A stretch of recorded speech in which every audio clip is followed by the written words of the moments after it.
packet. If you're off, I just need- whether you're there. Print it out instead of- Got it. Can I get an extra agenda? Yes. Those are the whole packet. There you go. And the thought was. Oh, yeah. Colorado Urban Forestry Commission meeting to order Wednesday, September 29th. You have roll call? Yes, Cynthia Albright, Present. Bruce Barr, Bruce, you're on mute. Yeah, there, I'm here. Sorry. okay, Trish Greif, Present. Ed Hawkins, Anna Higgins, Here. Gary Genty, Present. Sonia Lucatero, Present. Jason Ludden, and Crystal Winifred resigned. Thank you. We have a quorum. Yes, we have a quorum. Okay, item A2, public comment. This is an item for either public comment or any action item for any general public comment, and it's limited to no more than 3 minutes. Does anybody wish to make public comment? Seeing none, I'll move to agenda item A3, approval of the agenda. Do I have a motion to approve? Before we do the motion, Matt, do you want to talk about rearranging the agenda out of order a little bit? Yes, so, I rearranged the order of the agenda a little bit just to get, there's some items that, a few people have some things to go over that we're gonna vote on, so that they can leave. And then we're gonna do, because we'll spend a large amount of time on the code once we get through the first few items. Okay, so what you're saying is we're gonna take item B3 out of order and push it to the end and take the items after B3 and push them forward. Okay, do I have a motion to approve the agenda as amended? I motion to approve the agenda as amended. Second? You don't have to speak up. All those in favor? Aye. Aye. Okay, so Hi. all those not in favor? Okay, motion carries. Do I have any comments on the minutes before I make a motion to approve? Hi, Jason. He's on Can mute. you mark Jason as president? Yeah, I got it. Hi, Jason. Item A4, do I have a motion to approve the minutes? We have minutes to approve from June 8th and June 22nd, 2021. I motion to approve the minutes of both those meetings. Any comments on those meeting minutes before we have a second? I'll take a vote for second. Anybody want to raise their hand? I don't know if this is a hand up, done. Oh, Oh, that's the mouse cursor, sorry. that's me. Oh. That's funny. Okay, we have a second. All those in favor, please say aye. Aye. All those against? Okay, motion carries. We'll skip item A5 for the time being. A6 staff liaison report. You know what, I added that to my PowerPoint for the whole, to Okay, go through a bunch of these items. okay. So we'll move to item B1, which is discussion and possible approvals regarding free trees for family organic farms by Rebecca Stetson. Jamie, can you bring up my PowerPoint? Working on it? Oh. So we're gonna bring it up.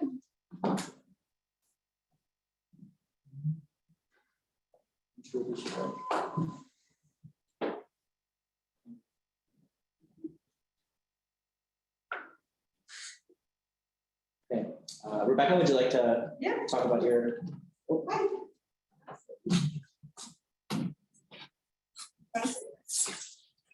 You can sit over there too, thank you.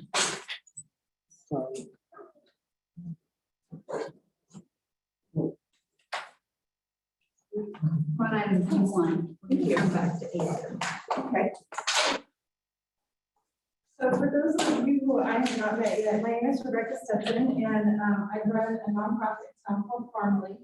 And we teach social emotional learning through organic gardens, primarily to boys and girls club kids. So we have 3 different garden sites at 3 different boys and girls clubs, or close by.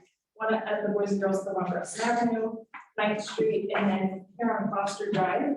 We have a garden right next door at the Bridge Church, which is a collaboration between Farmly, the Boys and Girls Club, the Bridge Church, and the Katie Grace Foundation. So this garden specifically, most of our gardens are anywhere from like 0.15 to 0.3 acres.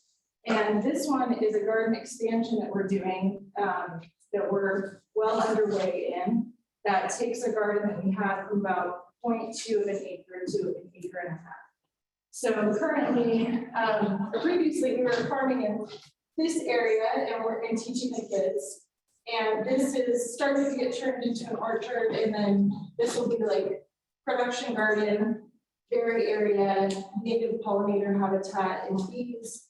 And at the end of the day, because usually what we do is we teach and then the kids take home the food, but we'll have such an abundance that the food that is produced here will go to the food pantry at the church, so that they have fresh produce. So right now, we serve about 2,000 kids per year in the Girls Club.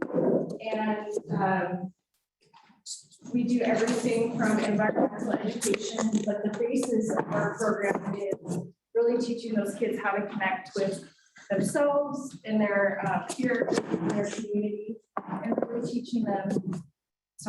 teaching them what service is like. And yeah, so we're looking for more trees to beautify this project. It'll be not a community garden in the sense that you'd be able to come in and like have a plot, but it very much will be a community garden in the sense that you'll be able to come in and volunteer, and we'll have what is called a food for work program. So if you come and spend at least 4 hours with us, then you take home produce for your family for the day. Does anyone have any questions for me? Does anybody have any questions for Rebecca? Do you know how many trees you're looking for, Rebecca? You know, I'm open to the amount, anything that's 5 and over. We have a lot of space.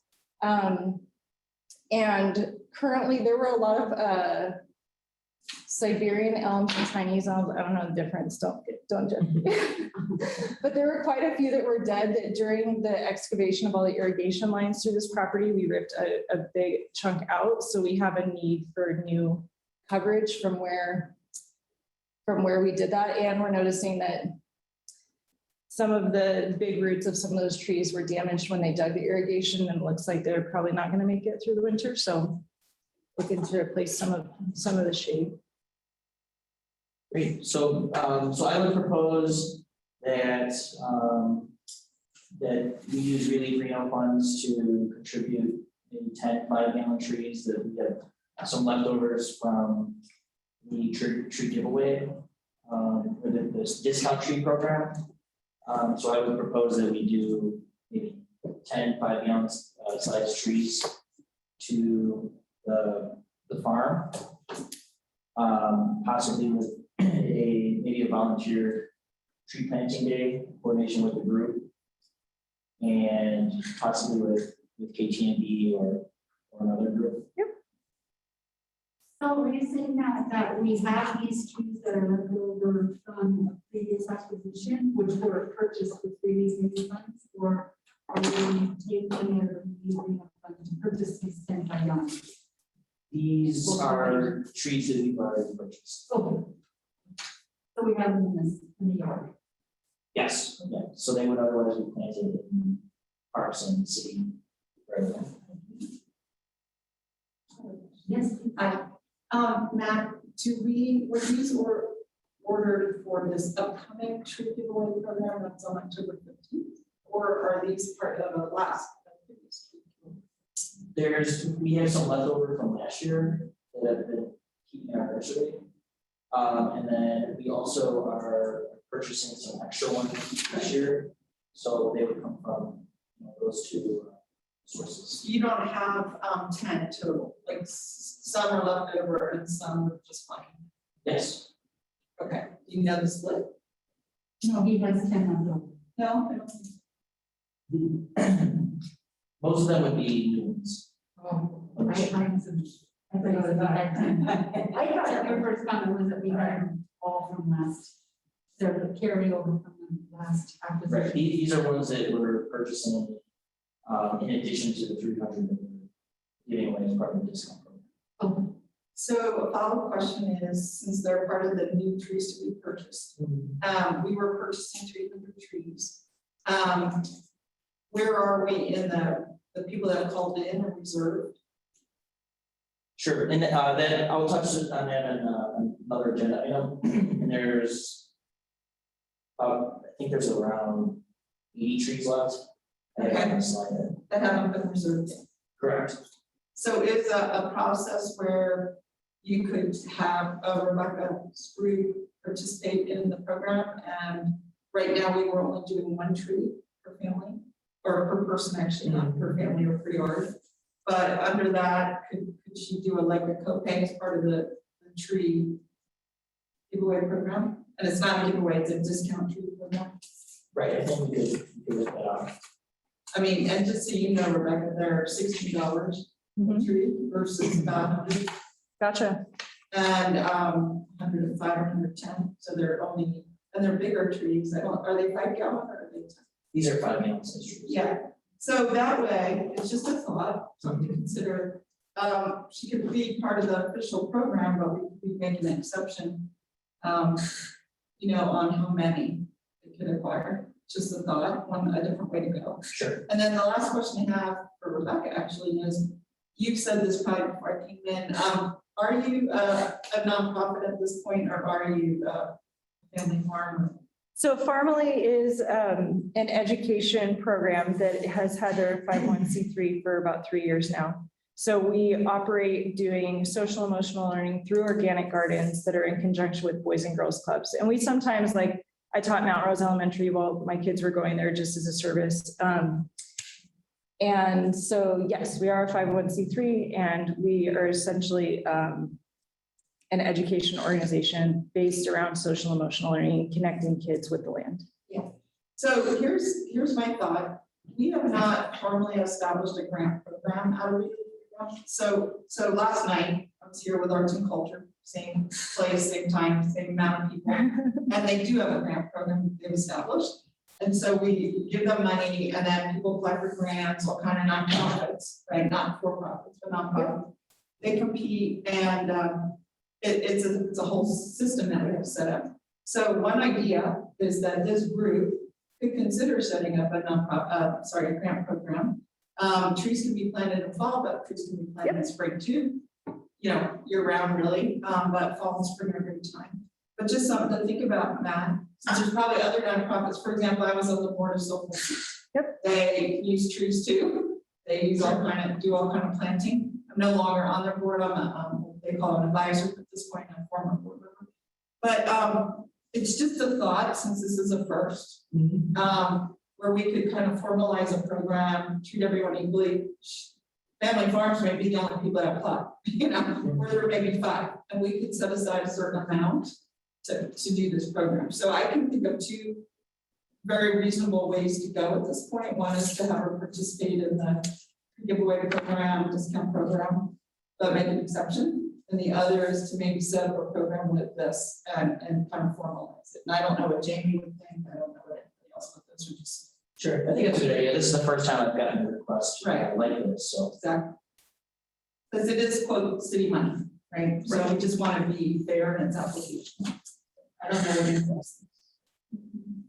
Yeah, I just checked the website, and we've got the 2 species left that we had looked at yesterday. So, I mean, that's certainly an option, and I do like the idea of creating a little pocket that we can do for nonprofits.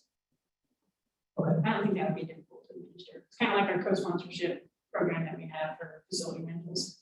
Okay. Well, in Arts and Culture, who live right across the hall here, they give away quite a bit of money. About 130,000. It depends on the year through grant programs. And the only other thing, when we've given a specific, even though we're not talking about a lot of money, it's more than just a principal concept, is our town So the only thing that doesn't go into a competitive grant, which almost everything else does. One of the neat things about the arts program is they've been able to fund almost everything to the full amount. It's just the way it's worked out. Sometimes they have to reduce the amounts a little bit to meet, the request to the number we have. But it's just some thoughts that I would rather see us not do a one-off personally. I would rather us, I think it's a fantastic opportunity to spread trees around, spread the love around, and not have to be limited to a particular program, but be able to put forth a proposal that is tailored to you, that talks about what you need, what you would do, and how you would give back. I would rather see it that way. Or this is just me speaking, only because it's been primarily my money, mostly up to this point, that my council donations that have funded this. And I love this idea of a grant program and supporting nonprofits. So could I propose that internally we develop a grant program to be approved in the future of Forestry Commission meeting? And maybe in this particular case, someone can make a motion to approve the sale of up to 10 trees at the discounted rate. Yeah, you would, on this one, that would be a future agenda item. And then on this one, you would just talk about under what conditions you would want to provide, quote, free trees is how it's termed here, but you can make whatever conditions you want on that. So however you guys want to move, I've given my input, that's what I'm here, you're a liaison. So. Good. So would any commissioner like to make a motion to? Well, I think before we make a motion, why don't we have a brief discussion to see how everybody feels about any one of those two options that Councilman Dewar put forth. First of all, one being coming back on a future agenda item to discuss the grant program. Some of you may or may not know that the neighborhood advisory boards used to have some resources that we had allocated to us every year. We would have nonprofits come to us to request some of those funds for specific projects. And that was always a really good way for people in the community who were trying to do good to have access to some resources that they otherwise couldn't have. So us having a grant program, I think, is a great idea. So that I think we can something to discuss. And then, as you know, we do have a tree giveaway at a reduced rate coming up. And we have an opportunity to make a special exception this one time for a purchase of up to more than one tree. So does anybody have any feelings about that, either in the room or on the phone?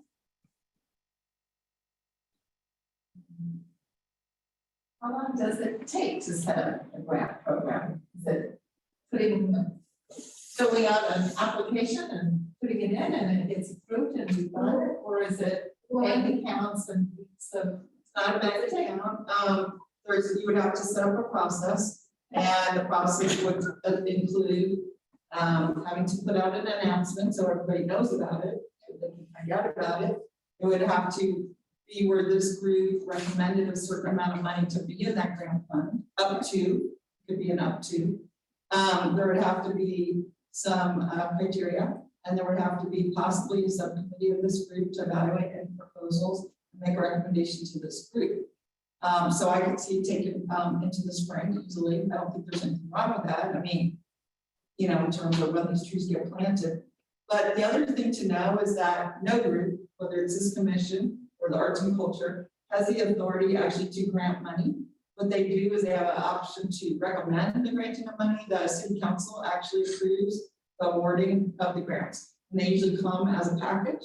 So I'm not aware, other than the program we've already set up with the trees, I'm not aware that this group would have the authority on their own to allocate funds. And Jamie may know more, but I'm not aware that that's ever happened. Even the arts and culture that's given a specific limited for grants, they don't have the final say. It goes as a package to the council, and the council has to work. So I would maybe perhaps recommend going a slightly different route so that it's not fund-based and it's more tree-based, since we know the city has the ability to buy trees in bulk at a lower rate. That perhaps we create this grant program in the sense that you apply to actually get the tree and no funds are changing hands. exactly. That would make it a lot easier than we don't have to have a subcommittee. This group would just basically approve the criteria. So if you're a nonprofit and your trees are going to go towards XYZ, then you fall into that criteria. criteria, and then Matt has the authority to just approve the donation request. But anyway, but you still need to set up a something, is what you're saying, to make it fair. Which I think to answer your question would take longer than probably, the planting season would be missed for 2021 if we went that route in this particular case Yes, for farming area. That's good to follow up for. I was We're gonna hear soon. Yeah. Okay. We can have Karina. Great. So should we propose to maybe create a grant program and then we could vote on it at the next urban forestry commission meeting? I think what you would have to do is put on an agenda. Right. I mean, you, wait, in this case, where it's not agendized, what you're doing is you're hearing the interest of the group. And for next meeting, you're preparing an agenda which would have that on it. They haven't taken any action, that would not be appropriate. Okay, but they're giving you your input and thoughts, which is all copacetic. And then you have your agenda item in front of you, which is a request for free trees, and you guys have to decide with Jamie's input whether that's legally something you can do. Okay. Did we, are you an official nonprofit? Yes, I didn't catch that. yes. I think that gives us the ability to do that. I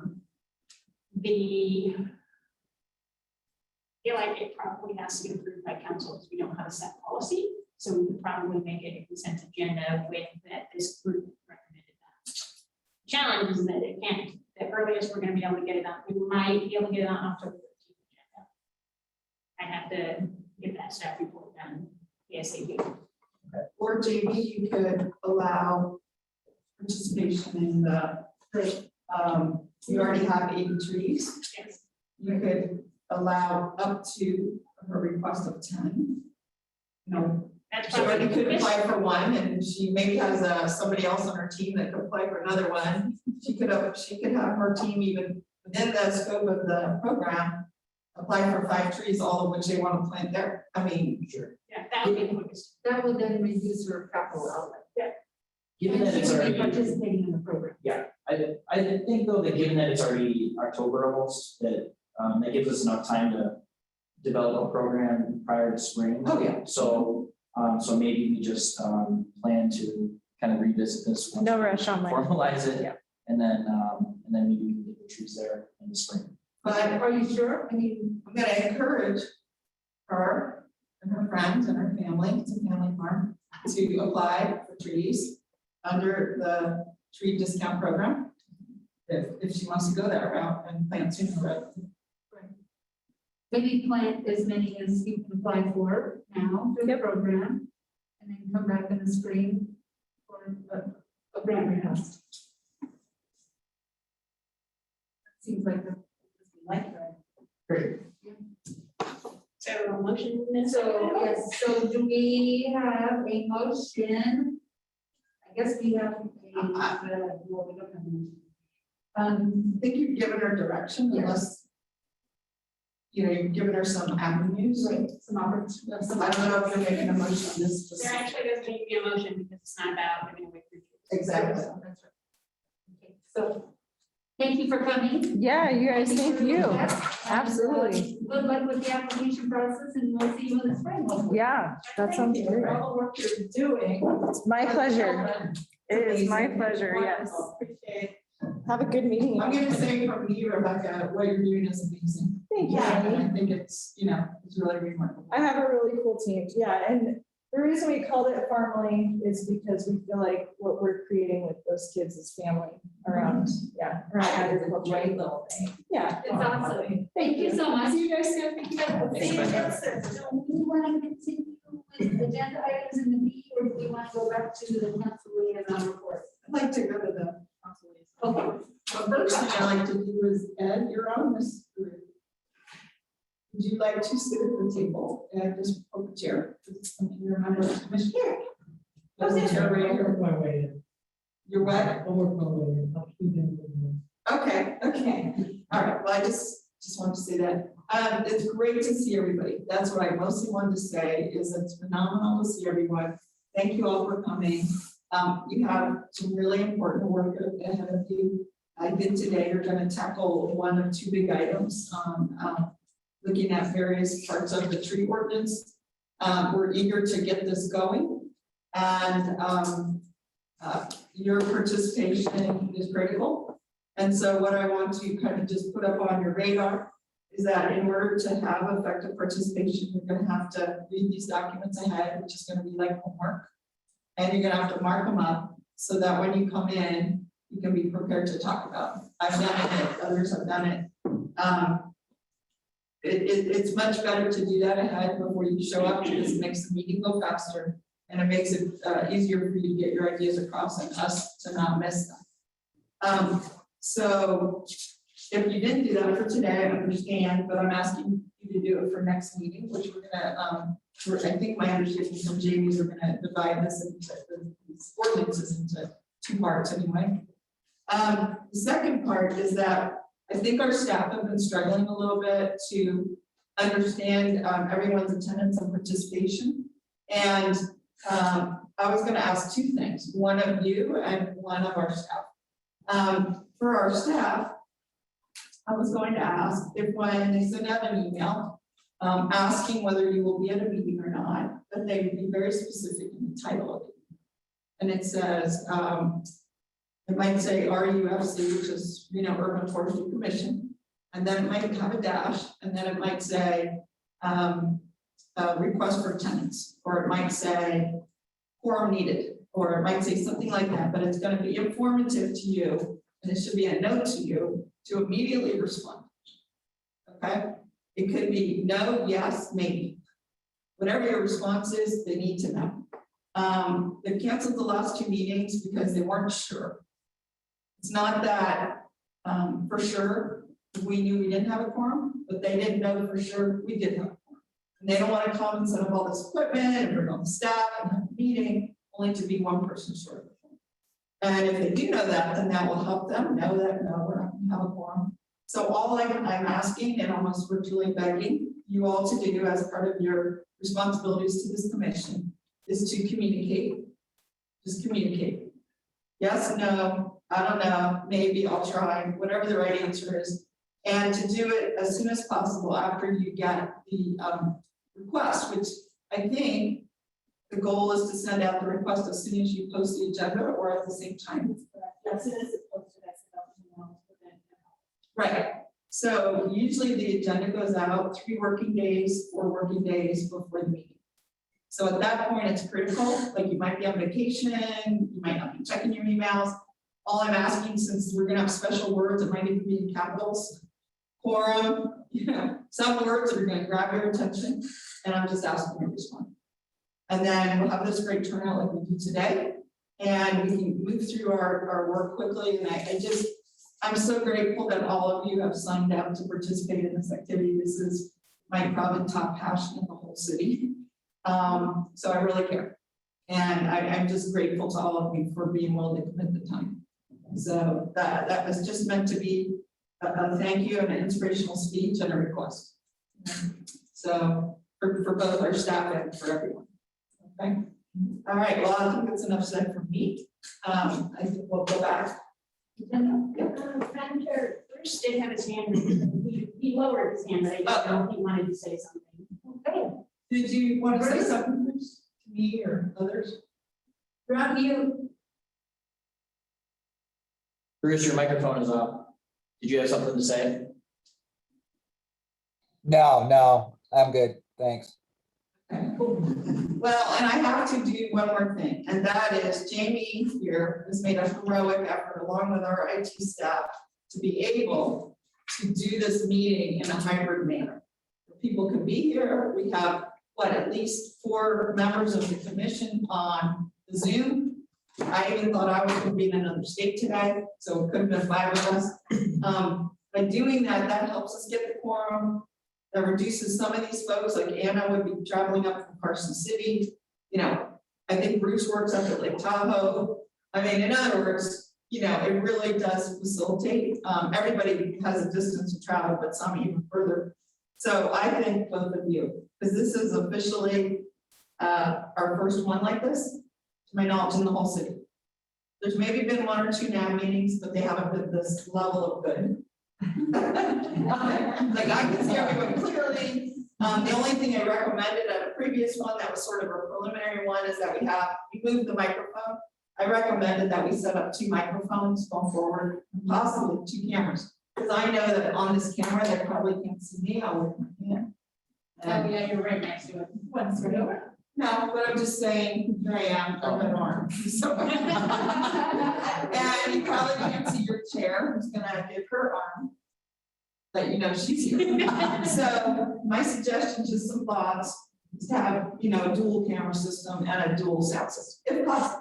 The other suggestion I made at the NAB is to have the person running the meeting sit in camera view, like about right here, where you can see them. But they're close to the microphone and close to the camera. Well, also we want to set up in here, smart TVs and everything. Yeah, we are working on creating some smart rooms, and so I think the equipment, the lead time is what the delay is, but this projector will go away, and then we'll have a large, like 80-inch TV on this wall and an 80-inch there, and then the camera will catch the whole room. Very cool. So this is our meeting in the box, so at the moment. So that we can move like to the NABs and to Yeah. places that are not city facilities. Right. So I did not want to leave the meeting without mentioning how grateful I am, because you guys are pioneering. Wow. Thank you. That means it, seriously. Okay, back to. Okay, back to the agenda. Item B2, discussion and input for the urban forestry staff to remove the cottonwood tree on Avenue de Landa. For possible action. So, is it Wilk? Yeah. So I met with, Mr. Wilk recently regarding a cottonwood tree that he's requesting that we remove. The tree doesn't meet the typical qualifications for a tree that we would remove, but he did submit some reasons why he'd like to have the tree removed, as well as a list of signatures from some of the neighbors who would like to have the tree removed. The tree is, this is the cottonwood tree here. It's, it is currently on our not approved to be planted species list, although we do not require the removal of cottonwood trees. Are you calling it not really the discouraged? We are in the process of rewording the description of that particular list of trees. Mr. Wilk listed a few reasons that he was concerned about the tree, such as the safety hazard created by the uneven surfaces of the sidewalk, some falling limbs from the tree, financial implications for the repair of replacing the sidewalk, the nuisance of the cotton that gets into the air conditioners, the cotton getting into pools and hot tubs locally, and possible increase of allergies from the tree. This is, you can see here is some of the damage to the sidewalk that the tree has done. I did do a analysis of the ecosystem services that the tree provides. It does provide a yearly eco benefit of $58.47 to the community, based on greenhouse gas reduction, air quality benefits, but mostly from energy savings, from the shade that it provides. You can go to the next slide. So here's some pictures provided from Mr. Wilk about the sidewalk that's been damaged, as well as some of the cotton and seeds from the tree. I did talk with Public Works, and they have that scheduled for the fall sidewalk repair project that they do. That project typically would include, we do this pretty frequently with them. We'll remove these 2 sidewalk panels, prune the roots of the tree as appropriate, and then reconstruct the sidewalk in a way that it won't be lifted again. At that time, if the root is substantial to the point where we believe that the tree could, topple over or it might die, at that time we would remove the tree. So that's just some information. This particular area is, I believe it was an HOA or something at some time. It's currently a landscape maintenance district, so the city does use contractors to maintain the general landscaping, and the city is, it turned out that the city is responsible for the maintenance of the trees along this road on Avenue Yolanda. So, So it's a public tree. so this is a public tree, just city of Reno owned tree, behind a residence. Is the owner of the house, have you talked to her? We tried to make contact with her when we did our petition. Okay, And as you mentioned, we've got about 20+ people. And we didn't want to posture ourselves as the people on the side of Avenue Yolanda that gets the most fallout from the tree. So you'll see from the signatures, and I would like to hand out, I got copies for most everybody, of the reasons why we're campaigning to do this. But we didn't want to, first of all, we're not here to cause havoc in the neighborhood. So we specifically went to the other people on that side of, I don't know, if you could slide up. Yeah. But anyway, on Tall Oaks Court, to find out what their interest was and what, if any, complaints they had. And you will see by the signatures and their phone numbers and addresses, supporting the reasons why they too would like to see their tree moved. And mind if I stand up? Sure. Okay, perfect. So anyway, thank you for having us. I do appreciate your time this evening because I like to also, maybe you can just, I don't know is everybody on the commission? Okay, so maybe I got like one for every other person because I had no idea. So the cover page has got the list of trees coming right off your website as far as what's approved and what's not approved. And the following pages have the signatures of the people that are interested in having it. Okay, having the tree removed. And I like to preface this. I like to preface this the whole meeting too with the fact that back in 2016, and that is actually on page 4. I started this effort in 2016, and I don't know if Barbara still is on the city council, but I emailed her, and what happened, the urban forester at the time, Matt, his name was Steve. I don't have his last name, but again, all I have to do is refer to the email that I still have. We know him, Steve Trillo, and there's no Barbara that was on. Okay, so anyway, you'll see from that email, it just, we had an agreement from Steve, and I'll say a verbal commitment to take the tree down in 2016. And the caveat to that was they would have to post a sign on the tree stating that they're going to remove the tree. And he told me at the time, if in the event that someone opposes the removal of the tree, in which case it was the individual that lives at 2384 Maple Court, unilaterally shut down the whole thing where we already had an interest amongst the neighbors to take it down. And again, fast forwarding to 2 months ago when we started this whole thing, or revived it as the case might be, we wanted to make sure that that person was notified directly so she didn't get blindsided, because that wouldn't be right either. Again, we're not here to campaign and cause havoc in the neighborhood. We're here to do the right thing in the best interest of the neighborhood. And so there's 5 years of history of how it originated and where we're at today. And contacting Matt Brazina got me a face-to-face with, I can't remember. and Basil. Basil. So we actually did an on-site meeting so we could actually discuss the opportunities or the possibilities of having the tree removed.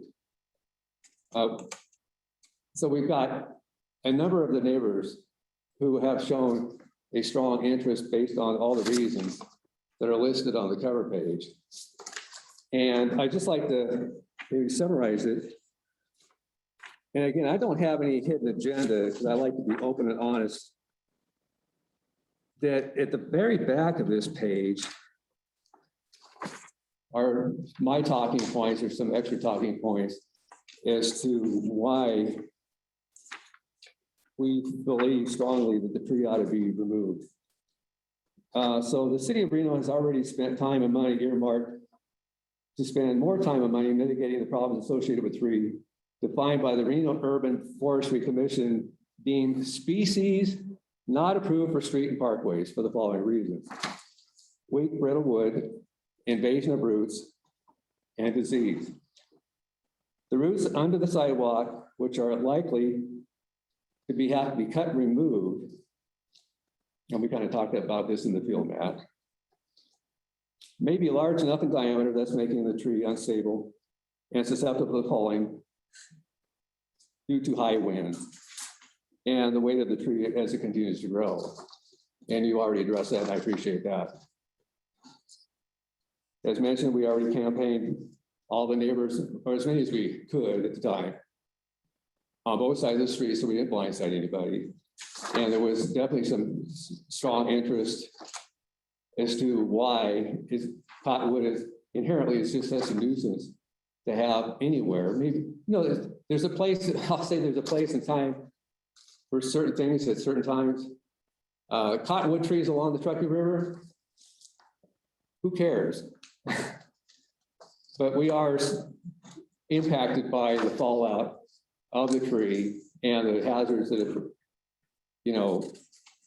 that rear its ugly head because of its existence. So if I could just interject a little bit. Yeah. So basically this tree does not meet the normal qualifications for a tree that we would need. But in trying to be reasonable with Mr. Wilk and address his request, I thought it would make sense to bring it to the Forestry Commission so that the commission could vote, based on the information that Mr. Wilk has provided to, either try to preserve the tree once we do repair the sidewalk, or to remove the tree, to schedule the removal of the tree now. Is the tree healthy? The tree is a healthy tree. And the value, if I just calculated out your math, just for 20 years, the value is actually over a 20-year lifespan is $1,200. In environmental benefits. In environmental. So I didn't see on here where the actual adjacent property owner signed your petition.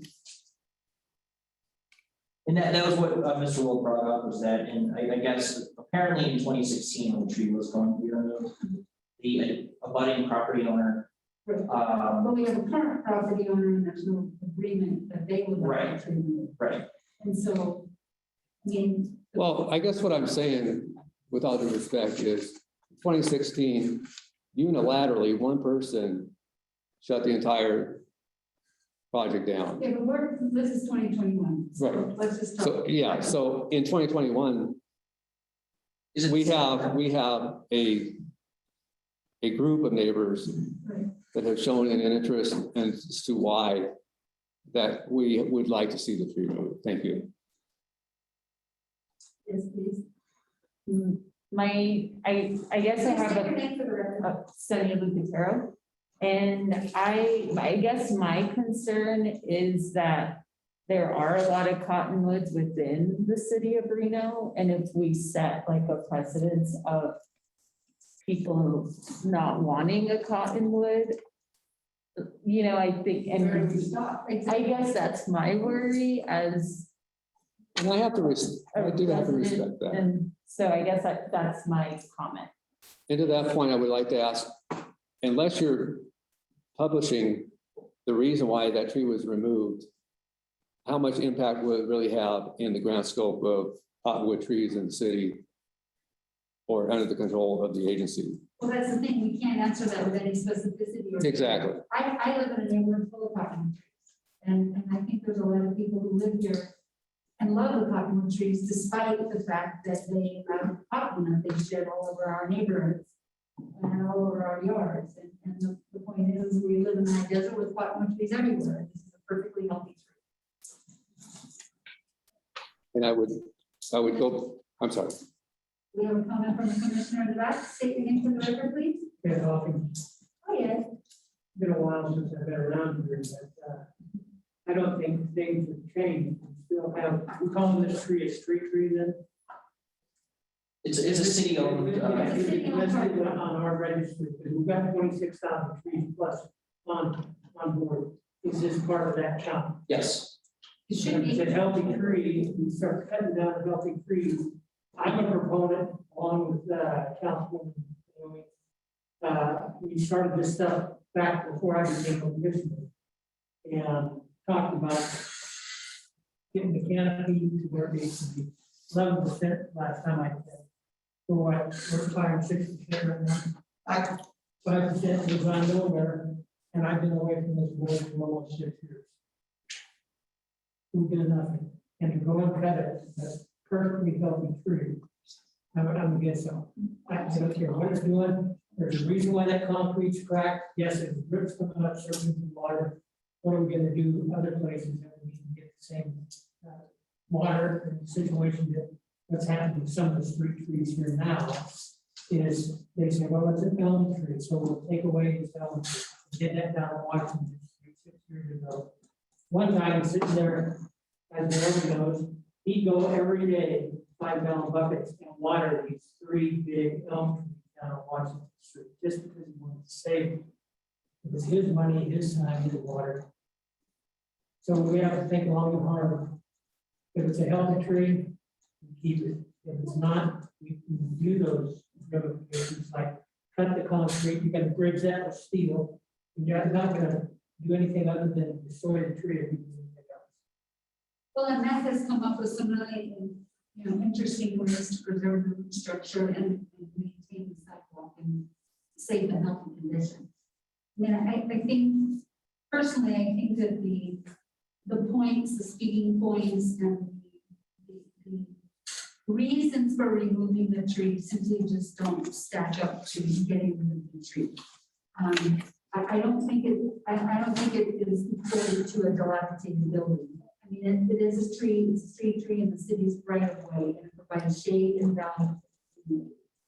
And despite the fact that it does drop cotton, it's just not in the interest of the city's urban forestry commission to promote the removal of the tree, simply because the root structure is within the site. So if I'd like to just recap, so you mentioned that tree has a value of $12,000 over how much time? No, it's, Matt has calculated the value on an annual basis from an environmental perspective. And if I multiply it by 20 years, it's $1,200. So would it be fair to say that in the lifespan of that tree over, Could be another 100 years. that you guys will revisit this problem numerous times because the tree roots don't stop growing and it will heave the sidewalk and it will impact the safety and well-being of the people that are going to walk on that sidewalk? Well, I can honestly say that when they made streetscape improvements to Lakeside Drive between Manzanita and Huron, the RTC came down the street and they cut all the primary roots from all the sycamores that are on the backside of my homeowners association. And they did so properly with an urban forester, and we haven't had any problems with the health of the tree or the sidewalks. And we never even had any problems with the sidewalks in the first place. Point The point taken. is when you carefully remove the tree root, you shouldn't have a problem with your sidewalk. And it's properly cared. Commissioner Barr has. Is it- Commissioner Barr. Would it be okay if I interjected for a second too? Yeah, I kind of, I'm kind of seeing what's going on here with the damage to the sidewalk. You got a species of tree that is very root aggressive. It's going to continue to do that. You've got other trees that are growing nearby and underneath that tree that will probably flourish better. You know, when you balance everything out, yeah, it's a nice, healthy tree, but it does have some issues there that you know, are being brought up. And the city's liability to that sidewalk is pretty serious. I think those things need to be considered. Cottonwoods typically too, when you start pruning roots and things like that, they're susceptible to butt rot and a lot of things. And Matt mentioned that it could potentially create a situation where the tree would fail, which would increase the liability of the city. So yeah, nobody likes to see a healthy tree go away, but there's things here that are obviously going to have to be done that are going to affect and impact that tree's health and well-being in the future. I just, you know, it doesn't seem like a big reach to call this tree a potential risk tree and let it go at that. Yeah, there's value to it, but there are other trees there that are going to increase in value over time and replace the same spot where that tree basically is. There's a tree on either side of it within what, 10, 12 feet. So I don't think we're losing a ton there. I mean, we talked about $1,200 worth of gain in this tree. There's more work than that in the sidewalk repair. Just some thoughts that I had when listening. If I could speak next, I don't know if you guys can hear me right now. Yes, we can. Yes. Okay, good. Yeah, to reiterate what the speaker before me said, these trees get a lot bigger, and even if we cut the roots off on this side, or not cut them off, but carefully work around them, the roots on the other side are probably just as aggressive as they are on this side. So it can really cause a lot of damage to their property too. And if we really wanted a tree in this spot, we could replant a proper tree there that would get an appropriate size and wouldn't cause these issues. That's basically all I had to say. I'm for the removal, in other words. Do you have any other commissioners who'd like to make a comment? Yes. For the record, Trish Wright. Now, you took us on a field trip to show us how you took the route away from almost the exact same situation. And then you created a aggregate that went over the top so that if the route continued, that aggregate stayed in place. It was rubbery, or I thought that was a brilliant idea. Not everything has to be concrete. When you've got a big tree, we can create a place for the roots to expand without having to revisit the concrete every 2 years or so. I like the idea. Because when you start with this cottonwood tree, then there's another one, and then there will be another one, and then there will be another one. Instead of doing the job that we're here to maintain and increase foliage and shade, we've got people who are saying, well, you took theirs down and we don't like ours either. And I realize that on the private property of these people, they might be a little aggravated. they didn't sign the petition. And they didn't sign the petition. Therefore, I say we can fix the sidewalk, maintain it with something that I thought was brilliant when you did it and took us down that street. Okay. I would just like to make it very clear that there was an effort to contact the resident at 2395. In which case there was 3 cars in the driveway, activity in the house. They neglected to answer the door, so I fortunately slipped this underneath the front door, so they were notified. Now, they're not, obviously, they're not going to sign the petition because they're not in favor of it. That would be reasonable. So, pardon me 1 minute. So the people who live right behind that tree are not in favor of the removal? They didn't sign the petition, Bruce. Well, that kind of changes my thinking a little bit too. I mean, they're the ones that would be most impacted. And I mean, there is still the potential for problems with that tree, but if the people who are likely to suffer the worst from it are not in favor of removing it and see more benefit than risk, I'd say go ahead, fix the sidewalk and move on. That's the biggest problem there is the sidewalk and the potential for harming those roots. Matt can be there babysitting them while they're doing it, and the tree will live on. Okay, is there any other commissioner who'd like to make a comment?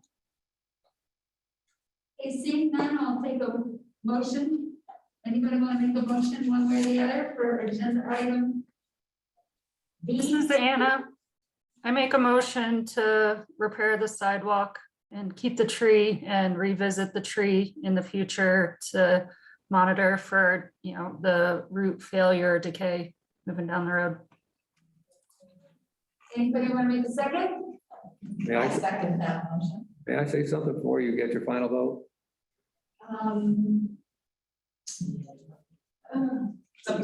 I think this is done. I'm sorry, Bruce, were you gonna say something? Yeah. Okay, so you can make one comment.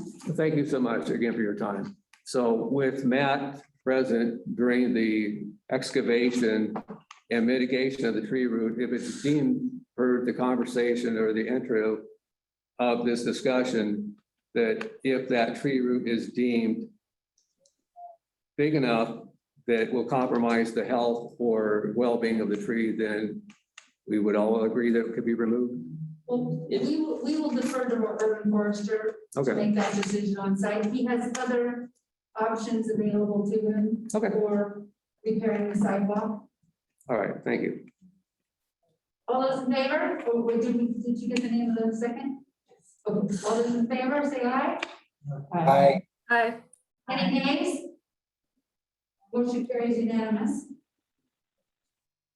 Okay, we're gonna skip to item B4 and for the agenda amendments. B4, discussion of potential appointment and a replacement of the new vice chair from RUFC 2021. Thank you, sir. Thank you very much.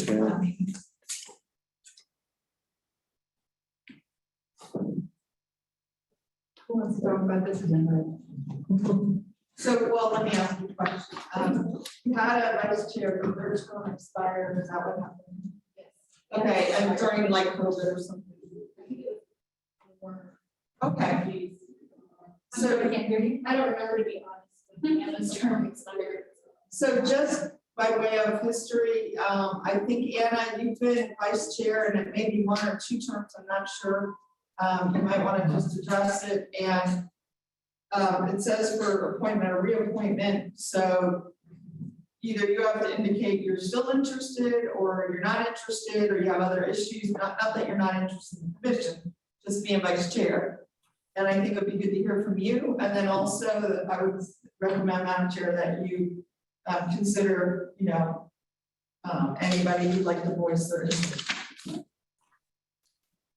Yeah, so I believe I was vice chair for 1 term and then it expired. And I think it was when I was on maybe maternity leave or something, we kind of decided not to refill it. There might've been a few different things, but I'm happy to pick it up again unless there is someone else that really has a desire for that position. So I'm content either way, either taking it on or giving it to someone who would like that position. Do I have any interest from anybody who has a burning desire to be vice chair instead of Anna? Or in place of Anna? Okay, Anna. Yes, I just wanted Anna to know that nobody over here raised their hand. Okay, so do I have a motion to approve Anna Higgins as our vice chair for the Reno Urban Forestry Commission? So moved. So moved.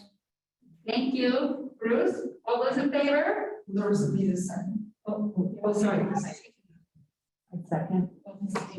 Thank you. All those in favor? Hi. Any nays? Congratulations, Anna. Thank you. Chair next. Okay, B5, discussion of possible approval of RMLC meeting dates for 2021 and 2022 calendar years. Can't see that at all. Yeah, let me share my screen. I saw Bruce leaning in.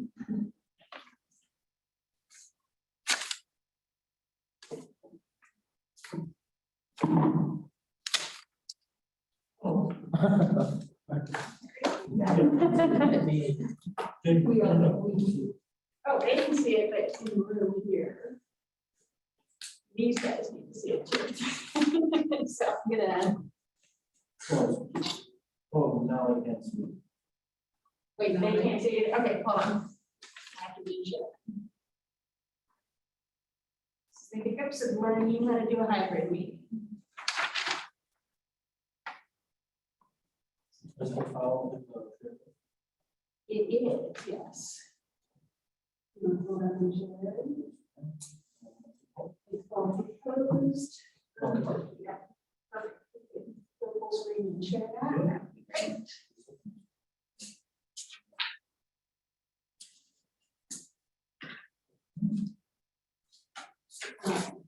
Rearrange this here.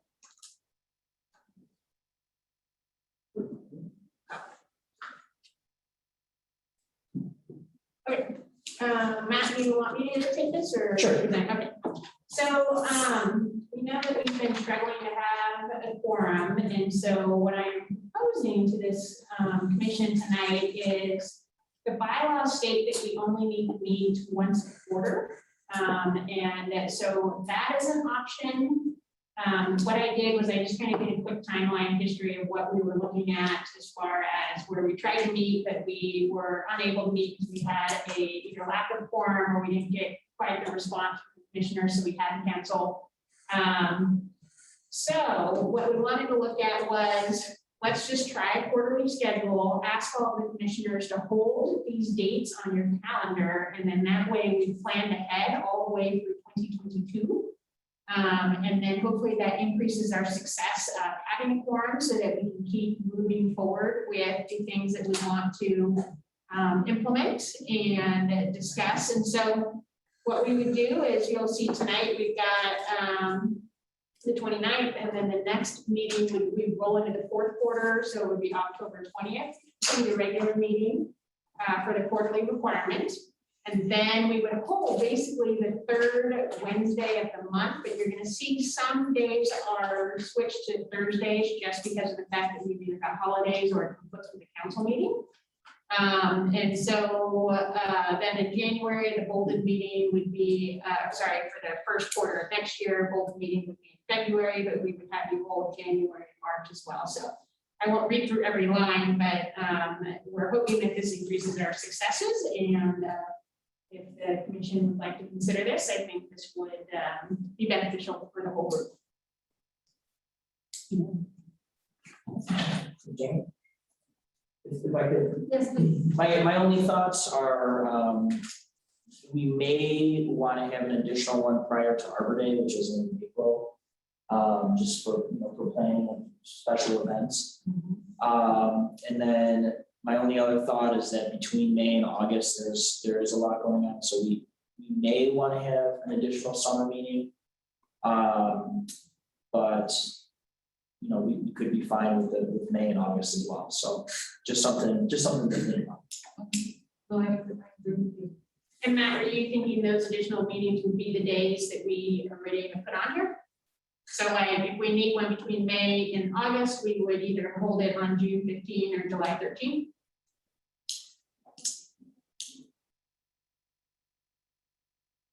I think that would work, yes. Yes. So What about April 20th or March 16th? I don't know when our Arbor Day is, but sometime around. Yeah, so the Arbor Day one, maybe we would focus on that on the March 16th agenda. Yes. Yeah. Okay.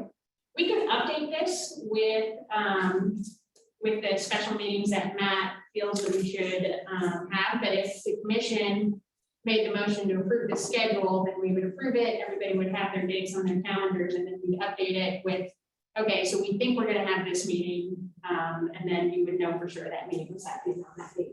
Okay. So this is Anna. Yeah, I just don't think meeting once a quarter is enough. So I don't think we should approve this and then try to come up with some special meetings.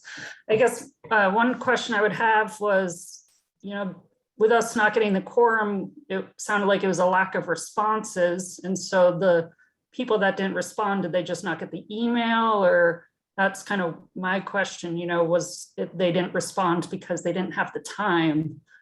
So that's just what I'm wondering, trying to get the quorum. I'd like to second what Anna was just saying. Sorry, my dogs just went crazy for a second. That I think we need to meet a little bit more than quarterly. Matt, based off of what you were saying, it almost sounds like we should try to meet every other month.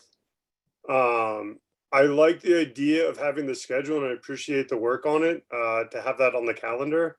I think that we would, if we met every other month and we had the whole year scheduled out, I think we'd have pretty good attendance on those. So just seconding what Anna was saying and maybe thinking about the structure just every other month. I have a comment also, if there's no more commission comments. My comment would be, I like the idea of the bi-monthly meeting, for one.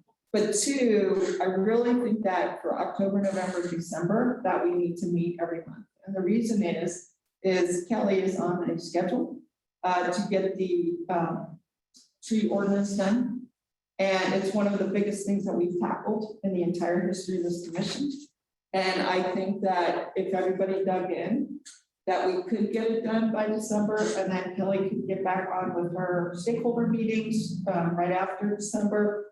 And we would stay on track. That's my worry, is that if we go to every other right now, we're gonna lose our focus and impetus to get this regulation done, these set of regulations. So it's just something to also balance. It's not like a forever thing, but I really do think, in fact, I felt it so strongly, I was gonna recommend we have special meetings. But I think we at least need to meet monthly to get this regulation on its way. So I don't know how you balance that. I think we can certainly balance that, you're right. I mean, 823 and Title 18 are huge projects that we want to make sure urban forestry has the ability to provide input on. The other thing that could help with availability is the fact that we can either do hybrid or all virtual. Our city attorney's office has determined that if the board or commission is not made up of elected members, then we can go entirely virtual. So that might help with everyone's either comfort level with meeting in person or just the ability to remote in for those that are having a long commute time. So if that helps, we can certainly go virtual through the end of this year to make sure we're going to be able to meet every month. And then you guys can assess, like, that's something that we can decide before the meeting. We just have to have it posted properly on whether it's in person or virtual only or hybrid. So a question for you, if it is all virtual, my understanding, and I might have missed something, but I thought that we still had to have a place and time for the public to physically come, or is that only for electeds? Only for electeds. For us, for boards and commissions, all virtual. We just have to have the ability to take live virtual public comments, which we do. Yeah. Okay, Bruce, you have your hand up? Yeah, absolutely. I love the virtual idea of keeping it that way. And to answer your question, Naomi, I know our governing board has been doing all virtual since COVID. They started to have one hybrid and then new things happen. So they're back to doing entirely virtual, and they give them the public the same comment period. People can dial in and get their comments in. They get the same 3 minutes, and it's been working really well. And I think this option we use tonight with the hybrid, I'm really for it until some of these current issues settle down. I'm not totally comfortable being in a small meeting room. I am vaccinated, but I guess you can still carry the virus. So until we get a little further down the road with this business, I think it's a good thing. And I think even moving forward after that, it's a good option. Some people might be out of town 1 week, but could still, break away for 2.5 hours to do a meeting.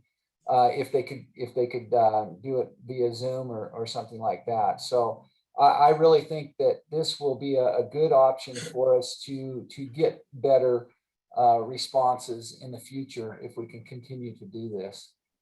And then let me ask this, just a comment back, for your board, are you referring to the Tahoe Regional Planning Agency? Yes, Or some other? governing board up So, there. Just They've a point of information for you, our council has not accepted live public comment on Zoom, ever. I mean, they did for like 1-2 meetings, in the entire, time of COVID. So it's just been a challenge in our regular council, but we're talking about a commission here, as Jamie Right. talked about. And our commissions have taken live public comment, our NAB has taken live public comment, we've done town halls live public comment. So, I'm extremely comfortable in the virtual world, so I'm the one who actually pushed them to do this, so please understand that I'm completely supportive of that. So we're just explaining, our city council is just not quite got there yet. Yeah, On live public comment. and I can understand that, but it was felt that we had to continue to have the meetings, and that was the best way to do it. Was to be able to allow public comment through the virtual platforms, and they've worked. I mean, they had bugs at first, and it took a while to work it all out. But yeah, they usually had a couple of people that work in at the office that are kind of handling all the IT work and everything, but everybody else is remote, different locations. Awesome, so since we're here though, and we're gonna try to put some focus on the dates, I'd like to understand, how would you all feel about meeting the 3 months of October, November to December to get through this work that's in front of us, and then go into something else? And I was gonna add on to Councilman Stewart's comment that we've been working on this for almost 5 years now. So this is a really important opportunity that we have in order to have some influence and some insights and some opportunity to at least let staff and the council know how we feel about these different titles and these ordinance languages that we're going to be ultimately adopted, and hopefully moving towards the direction of having language in place that is clear for everybody to understand, and everybody knows when and when not to protect a tree or mitigate a tree or plant a tree, and everything that is written in this language. And so I implore all of you to please read it. And I agree, we should definitely be meeting until the end of 2021. And then if we want to meet every other month or bi-monthly going forward, I think that's great.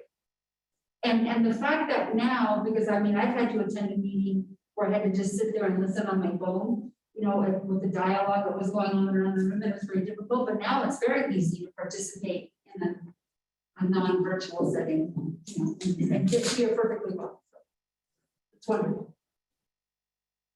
So do we have any other commissioners who have thoughts about an agenda, a schedule? Well, I'm just gonna say one word, and I left this out, and I should have added it.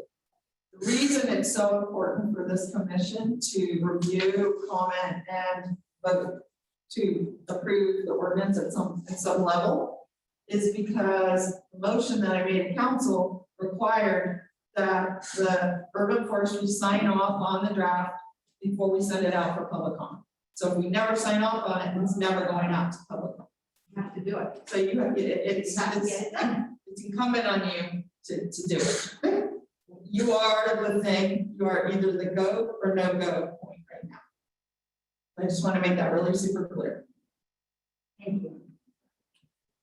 I have a question. Do we have the capability of passing it Wednesday, October 20th and having this all behind us? Possibly. I mean, it depends how fast people can work through the agendas. I mean, we are at 6:45. You have about, traditionally about 45 minutes left in the meeting. They plan to talk about Title 8 today and bring Title 18 to the next meeting. You may have questions, and Title 18 is more complicated. You've talked about Title VIII many times already. I would say at least 3 or 4 times. You've never talked about Title 18, so it might be more complicated. So you can go as fast as you want to go, as fast as you can. Everybody needs to show up October 20th. We've read it, we've got our comments, we're ready to vote, discuss, and let's get this done. So I would recommend somebody make a motion that was, yes, possible approval. So, so we don't have to make a motion. Actually, no, it would be great, Madam Chair, if we could get a motion to accept these dates. Okay. So that everybody puts it on their calendars as a whole, and then we'll send out the finalized based on the direction of, we want to meet the next 3 months to get through the ordinances, and then we can have a schedule that shows every other month after that. Okay, but at least this way, if you accept this list of generalized dates, then everybody can start putting those on. Okay, does that work? Is that, as long as it works for me, is that clear for everybody else who's on the commission? Okay, do I have a Yes. motion? I motion that we accept these dates that are on that calendar for the October, November, December meetings. And I think, do I need to go further? well, I think it's accept the dates for the third Wednesday of every month for 2021 and 2022. In addition to the first 3 months, October, November, December, and every other month going forward. Yes, what she said. Do you have a second to the motion?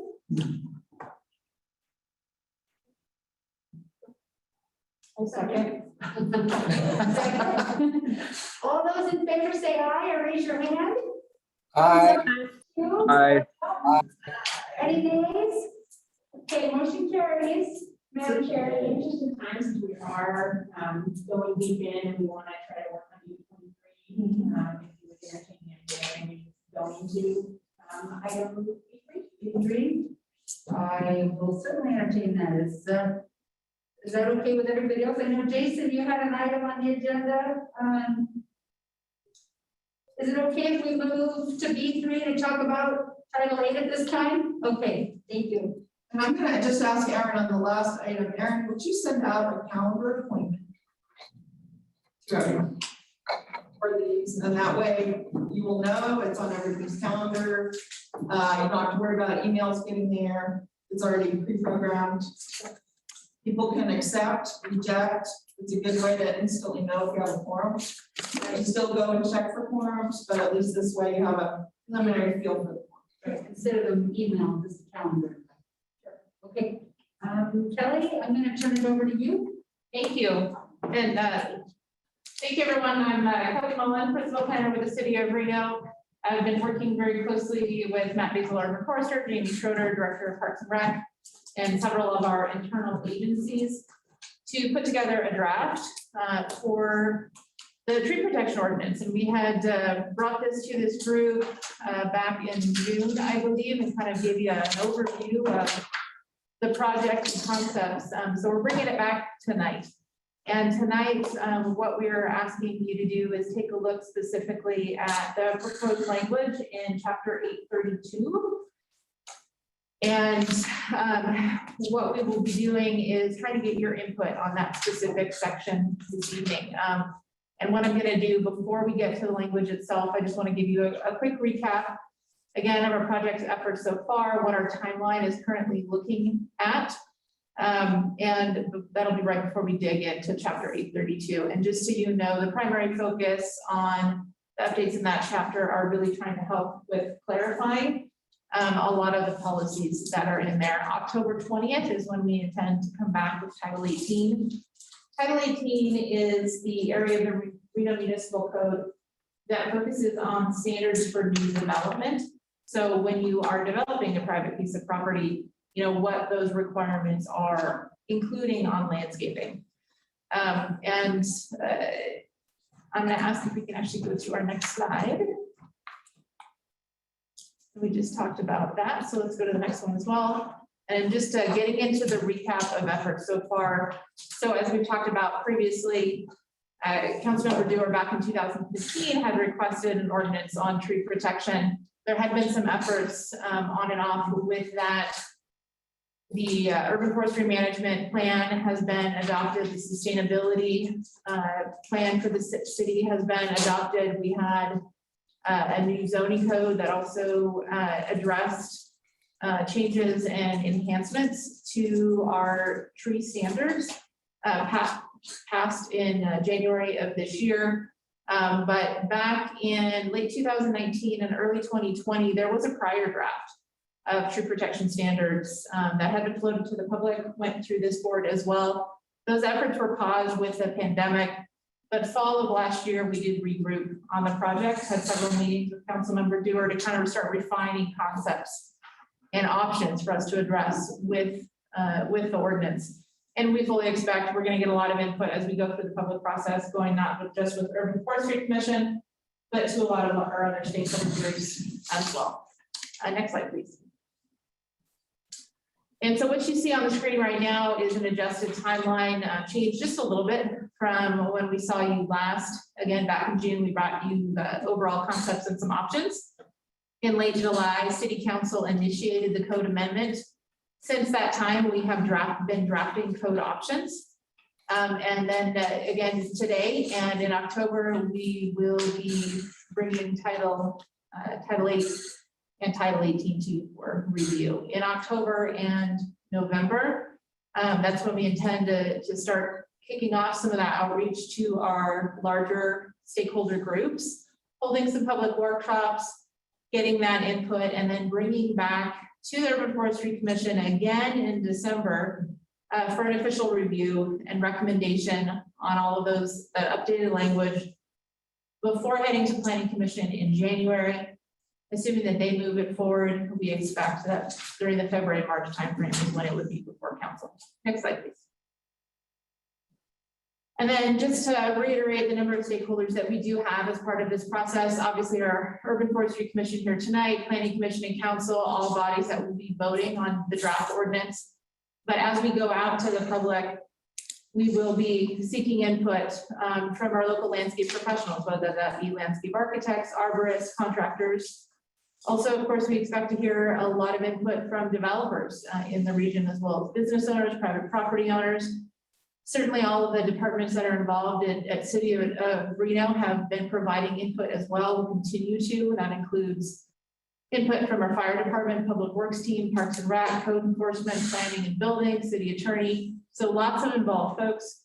Also, of course, input from agencies outside of City of Reno, Airport Authority, Regional Transportation District, Health District. We know that we all have interest in the final version of the adopted ordinance. Next slide, please. So I'm just going to provide a brief summary of our existing tree protection standards for those who may not be familiar with our landscaping code. We do have some basic requirements.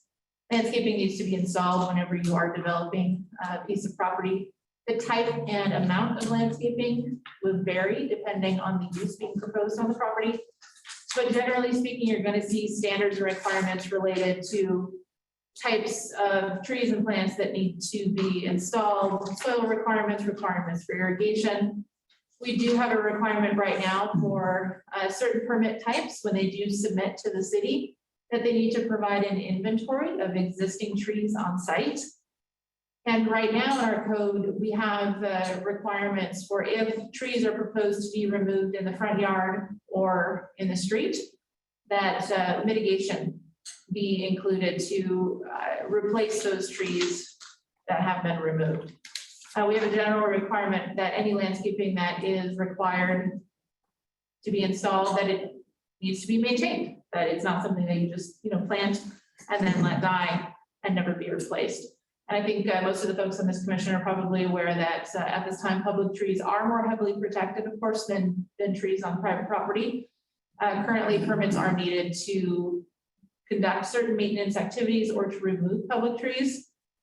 And generally, replacement or an inland fee would be required at this time. So next slide, please. Kelly, can I ask a question? Is it possible to go back? Sure. So my question on the bullet is, the required landscaping must be maintained, failure to maintain may result in. Yes. Is there something in Title 8 that actually speaks to what the may might be? I mean, first of all, what the outcome is, what the certainty is, and what may result maybe. I mean, under what circumstances would those outcomes occur? I guess is my question, because may result in. Sure. So, I mean, generally speaking, what you want to see is compliance, right? So, and a lot of times, especially speaking with our code enforcement team, you know, they work with folks who may not be aware of whatever the requirements are. And if they work with code enforcement to resolve the issue, then it's not necessarily going to be anything that results in a fine. Generally, if you're going to see a fine or some sort of activity or effort to revoke a permit or license, it's because there is non-compliance and compliance does not occur. So generally speaking, with let's say landscaping that's required to be installed on a piece of property and it's not maintained, you know, if there is a complaint on that and if a code enforcement official is able to confirm that there is a violation, then they'll go through that standard code enforcement process in order to hopefully achieve compliance. Okay. What about when they're actively cutting the central leader of the trees on the property in the process of? So right now, what would happen? Right now, what would happen with that? No, once this is adopted, what would? You're talking about like the proposed draft language in Title 18. So we have, and that's, you know, we're not going to be focusing on that tonight, but just generally speaking, in terms of the Title 18 requirements, we have some new information added to the language where it talks about damaged trees, not just dead trees, and that new language is intended to get at if a tree is significantly damaged or it may die, where there's requirements that would potentially be placed for that. Because right now it's a bit of a hole, I think, in the code, so that's something that we're trying to remedy. Okay, because it sounds to me like just by talking to the central leader doesn't necessarily fix the damage. In which case, if that is not the case, then I can't tell you what if it's not going to result in damage to the tree, then it's not, you're talking about a private tree? Just to be clear. Well, I'm talking about a commercial property. Okay. And the only reason why I'm asking is because Title 8 specifically says talking should not be allowed. So what I'm trying to do is crosswalk the language of Title 8 with Title 18, Sure. and especially since you have it right here on the slide, I'm trying to understand if we recognize in Title 8 that talking is not to be permitted. Right. When we get over here to Title 18, where we're having some more enforcement, what I'm asking is how has the revisions discussed what happens when you have somebody who's chopped all the trees in a commercial project? So in other words, enforcement of. Sure. And I'm thinking that we had added about topping as well in Title 18. But certainly enforcement is an important part of any code that is adopted. We want to make sure that if you have adopted standards in place, requirements, that they are administered, implemented, enforced. And there are, you know, this is something that's that we'll get to a little bit later, but there is a large amount of work that is occurring and will be occurring behind the scenes related to processes and procedures, because we recognize that is a critical component of, you know, if we want to improve things in the city of Reno in terms of tree health and overall tree canopy, that it is really important that they are planted to industry standards, that the plans reflect that they are actually installed according to those standards and approved plans, that is verified in the field, and that there's follow-up, of course, if there are issues. And what we're trying to do in the code, both in 8 and in 18, is look for ways where we can improve those procedures. So one of the things that we'll be talking about next month is the desire to pair this ordinance adoption with a new position at the city of Reno, someone who is specifically focused on reviewing landscape plans, conducting inspections in the field to make sure that those things are occurring, that the plans are correct, that they're to industry standard, and that they're actually being installed that way in the field. And that's someone who can also help with on the backside on, after it's planted and it's grown. And if it So is, what would happen in this particular instance, in the language that's currently drafted and updated to Title 18? What would happen to the property owner that chopped all their trees? Olives. So if I could. I'm touch just on trying to that. get to what failure to maintain looks like in this new code. Right, so if we're talking specifically about Title 18, you'll find, where's the next section? Towards the back of the document, I don't think anyone received 18 yet, but 1804, 1804. maintenance, which is the maintenance section. Some language was added to say topping trees is prohibited. And then it also says that repair and replacement, it says any dead or significantly damaged plant or tree shall be replaced within 30 days. Now, I think that there is a little bit of, maybe we need to make it more clear, what does replacement, what constitutes replacement? Because are they gonna replace it with one tree for the tree that was damaged? Because in a different section of the code, it does, we have, under the tree preservation, basically a deciduous tree over 6-inch caliber, is preserved is eligible for a 1 to 2 credit. So there's some different language in here about if that tree needs to be removed, it does need to be replaced in kind for the amount of canopy that was lost. I So guess what I'm getting at for Kelly and Matt for your benefit is that there is an enormous pressure to remove the trees and replant them with smaller trees. That's what the developers want to do. That's what the business owners want. That's why they top them, because they don't want them to get any bigger, because they don't want them to obscure their businesses. And so what I'm getting at is, what does failure to maintain may result in look like? Because we have had far too many business owners remove them altogether because they can, and just plant them with new trees because they can. Or top them so they don't grow any bigger because they can, or take them out even though they are part of an originally adopted and approved landscape plan because they can. It happens all the time. So what we would like to see, I think, just to summarize here, because I know Cynthia's frustrations have been for this long time. I think there has to be written into this ordinance, there has to be something that discourages this behavior, right? So there has to be a penalty in addition to a replacement mitigation ratio. It has to be a disincentive. Right. So the disincentive for speeding, to use something simple that is widespread, is if you happen to be caught, if you happen to have enough police code enforcement, call them, the penalty has to be big enough that you think twice, like, I don't want this. Usually it's not, and that's why they have the point system. And basically you get the up to 12 and oh my God, I could lose my license, which is my job. And so that really matters. The first speed ticket might be $150. The second speeding ticket would be $250. Okay, I can afford that. Third speeding ticket might be 4 points, and now you're at 12 points and you're going to take remedial action and potentially lose your license. So, it has to matter, otherwise nobody's going to pay attention. So I think, when we get to 18 and we deal with the code enforcement, maybe we can look at that. Right, and I just wanted to bring it up, Tony, because we're talking about it on the slide tonight. And section 8, title 8, does talk about topping.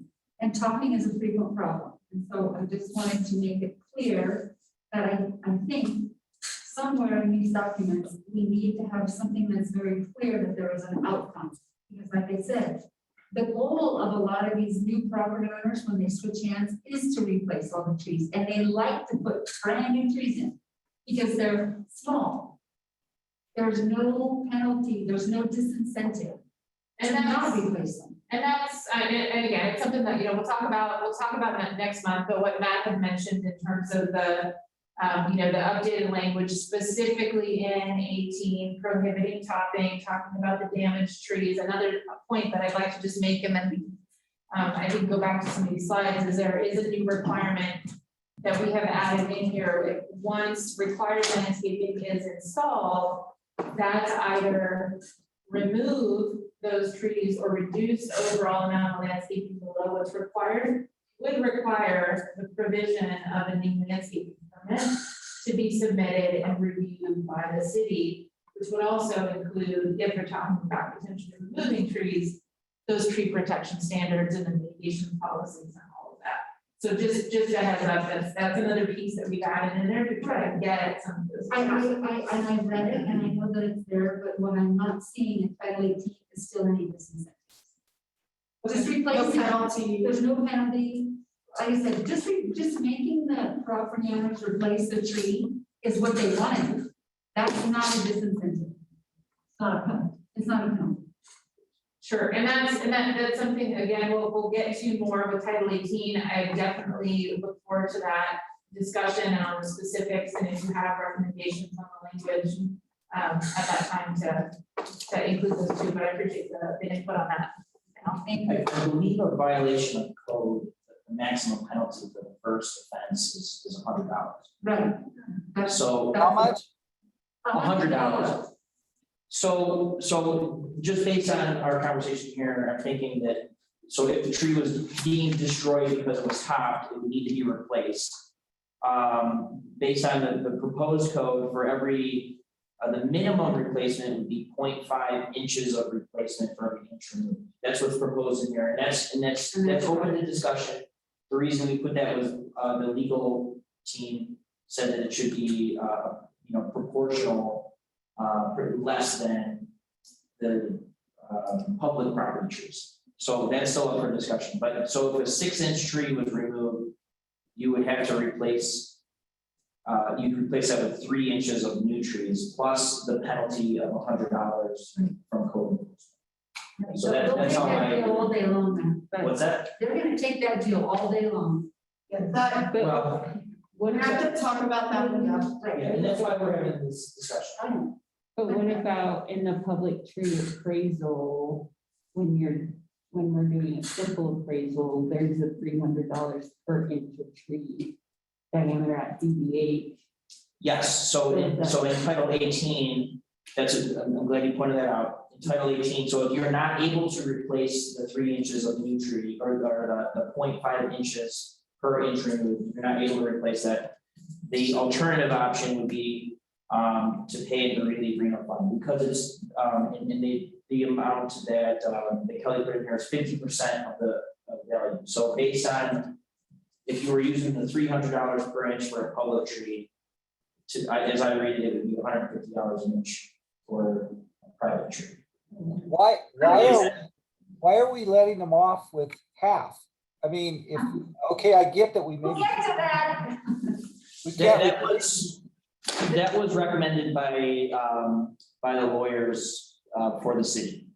And But I want to say to everybody that might be the recommendation, they're not on the Urban Forestry Commission, they're not the lawyer to the Urban Forestry Commission. And you can recommend what you want to recommend, that's their recommendation. Just like we're gonna allow it, there's no legal requirement. Yeah, I see no legal reason for that. I mean, the lawyers might be recommending because they think it's more palatable to get it through, but if they cut 6 inches of diameter, they should replace 6 inches of diameter, period. If it's 2 3-inch trees or 3 2-inch trees, whatever. But to say, oh, well, we can whack this 6-inch tree and plant a little stick there and everybody's happy, that doesn't make a lick of sense. That's not going to achieve our goal. And someone I'm gonna ask now, just because I know that we've got limited time, where we really wanted to focus on chapter 8 this evening and make sure that we've got 3 year comments on those, and then we'll focus on title 20. Please do make sure to read that. If you haven't had an opportunity yet to read through that in detail, because we want to have all of those conversations and get that input on October 20th. I'm gonna ask you to go back to that. The next slide. Actually, 2 next. Okay, so just high level, what we're talking about in chapter 832 this evening, again, chapter 832 governs requirements for public trees and also private trees that are deemed a nuisance. Primarily, you're going to see a lot of clarifications on the standards, on responsibilities. You'll see new sections for appraisal methods and financial assurances. There are some enhancements to the existing standards that are proposed in 832 as well. Title 18, which we will talk about on October 20th. That's where you see all of those standards for new development, including landscaping installation, tree protection and maintenance. That is where I think there's going to be the majority of discussion with all of our stakeholder groups, because it does include a pretty significant expansion of tree protection standards on private property. And it includes, just throughout as part of this effort, clarifying where possible. So you're going to see in that draft also numerous clarifications and streamlining where we can. Next slide, please. Okay, so we've got a number of changes in chapter 832. Matt is going to take us through those. We've got 3 slides that highlight each of the changes and section numbers, so that on your handout, you can refer to that specific language if needed. So I'm going to hand it off to Matt. Okay, so would you like me to go through those individual numbers? Yes, yeah, and just a brief description is fine, or whatever amount of detail. Okay. And Kelly, can I just ask, where I'm struggling? Sure. Every ordinance that I've worked on, at some point, we look at the words on the page. So these are, you just gave a summary, this is a summary, but at some point, we have to actually have time to go through. I know what the intents are, but That was the intent this evening, is to any input that folks have on a specific language, get that. well, then I think that's the best way to do it is just take a page by page and section by section. So that instead of doing it at a high level in order to get you like. That's what my suggestion is, just start going through the pages. Can you maybe bring this on the screen? You just have this up.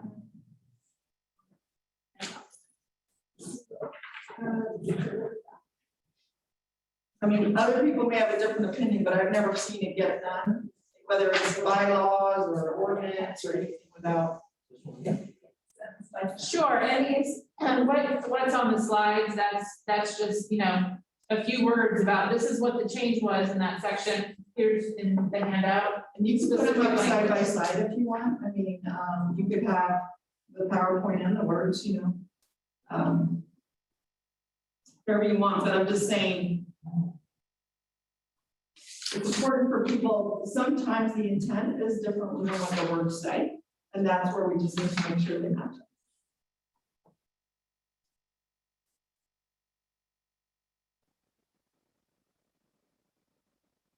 up.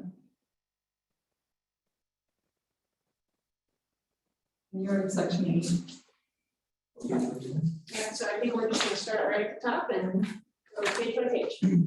Or screen by screen. Yeah. And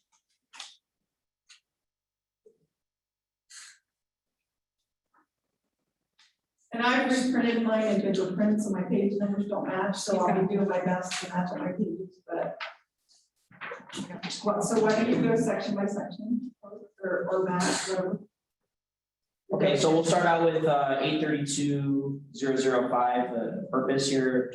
So you can see everywhere in red, there's been quite a bit of added language. And then the strike through is stuff that's been removed. So Do we define mature mass and D? D, D, in subsection D, that section protecting and mitigating the loss of existing mature trees is public realm. so defining mature trees, so this came up in our recent meeting. Yeah. Well, you know exactly where we define. So it would be the threshold, generally speaking, but that's a point that we, got out of that meeting yesterday, and that's something that will take both in and be. So I circled that, so I'm assuming you guys are gonna circle that. Sure. Yeah, so we'll add a definition for mature. My recommendation would be just to delete the word. And this is an overall purpose statement. And, we're about all trees, and I don't know what the maturity of a 20-year-old crabapple is versus a 40-year-old oak versus a 100-year-old cottonwood. Noted, we've got Okay. I just had a question about in the subhead section 832.006 public nuisance. So, does anyone have any other questions or comments about purpose? We can move on. I just have to, for the purpose, the initial statement, some of the other benefits are reduced crime and improved mental health. I don't know if you guys want to add those in there as well. Okay, She said that you should add under A, B, C, and D some additional ones. One would be mental health. No, it's the first paragraph. Oh, I'm sorry. Can we do physical and mental? There was a study done that it does improve people's physical because they are more active outside. Yeah, so I would say improved physical and mental health, reduced crime, and increased property values. Those are 3 things that I've seen for the studies of what trees benefit, in addition to what's up there already.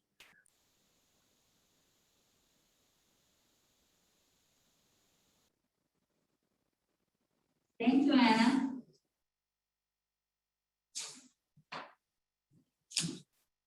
Could I add one little thing in there before we move on?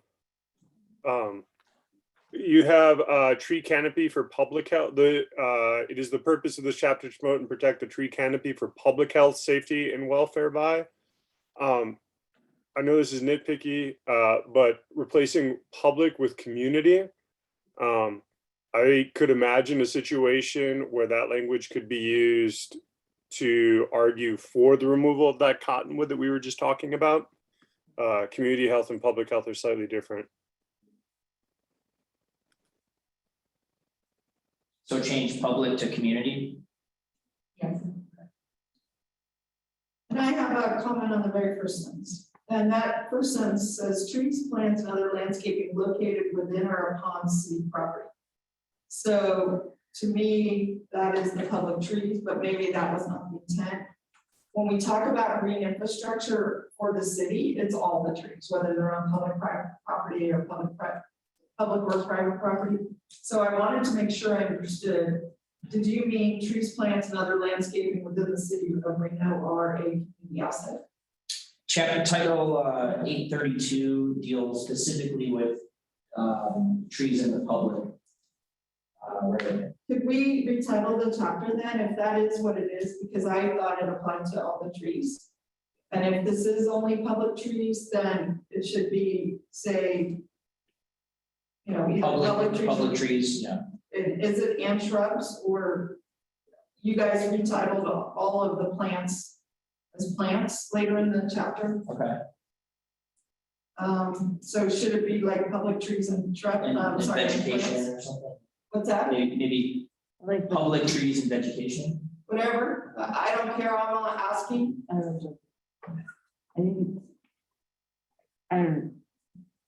I could be the only one as well, but the tree plants and other landscaping, would it be appropriate to add trees, plants, and other landscaping vegetation, or is that like too much? Maybe I don't understand like the word of landscaping. That's a good point. So if it was just more encompassing to say public trees and vegetation, so that includes natural vegetation as well as, you know, landscapes. Yeah. Maybe even public trees, vegetation, and green infrastructure. You know, I think we can maybe look at a few different ways. I think you guys could go back and work on it if we can't Okay. quite get there, but I just think the whole chapter 8.32 needs to be retitled if it's only about public trees, and that's what it should say. Okay, That helps clarify yeah, it too. it is.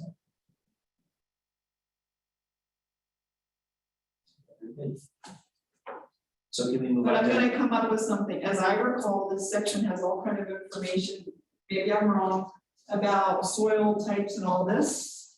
And that's where I guess I got confused. It also talks about landmark trees that can be on public or private property in this section.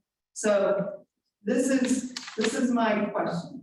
I think there are parts of this section that deals with public and private trees. And so my recommendation is rather than call this public trees, maybe there's another word for it, but say that it applies within the city of Reno. That it's a community asset, no matter where they're located. Because again, you're gonna come up with these different sections that talk about landmark trees. Now, one way to reorganize this, if you wanted to, Matt and Kelly, is to have a section that's only about public trees and a section that's only about private trees. And some that are about both, you know, if it's about soils or about whatever. So I'm not telling you what to do. I'm asking a question that I hope you guys can figure out the answer to. And yeah, generally speaking, 832 is about public trees with the exception that when it comes to a tree that hasn't been designated or deemed a public nuisance, when it's, you know, diseased or, yes, on a private property.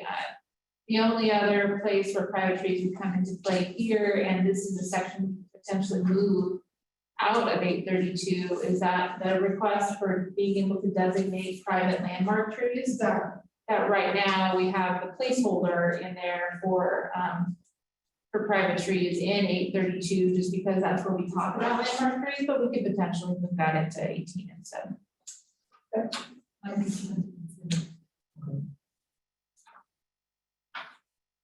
It does get money when Yes, and then, as far as like types of trees and soil quality and things like that, in general, we try to reference those documents that are in the public works standard details.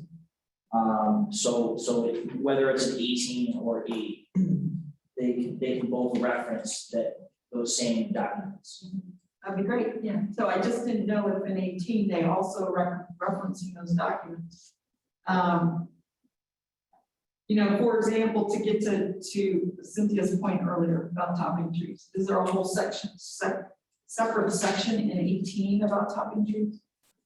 They both reference the ANSI A300. I mean, there is. Yes, Okay, they that's all. both reference those national standards. Yeah, but it's discussed in. Yes. So if you want, I mean, you can say this is about public trees and this is about private. You might have to have some redundancy in the 2 chapters, but it might provide clarity for what this is about. I don't know. Okay. Yeah, I like trying to keep it as separate as possible. Okay. So something. Okay. Any other comments on this section? So we'll move on to 832. 006 applicability. So again, this chapter applies to all public trees and to private trees or vegetation constituting a public nuisance. So we'll go into more of that later, but typically how that's applied now is like maybe a dead tree that's on private property that could fall into the public right of way. Those are addressed in this chapter. So my question is, I didn't see the definition of public nuisance. Okay. And I'm saying it's one of those terms that could be interpreted in many different ways. And if we're going to use that term and when this is applicable, we should define what that means. Or look at the city's code to define what that is. Make sure it's the same.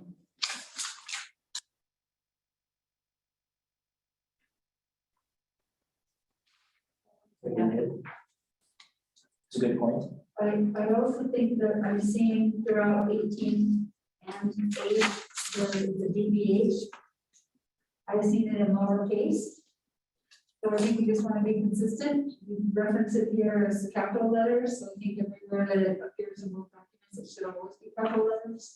Either that or put lowercase in parentheses what's behind it.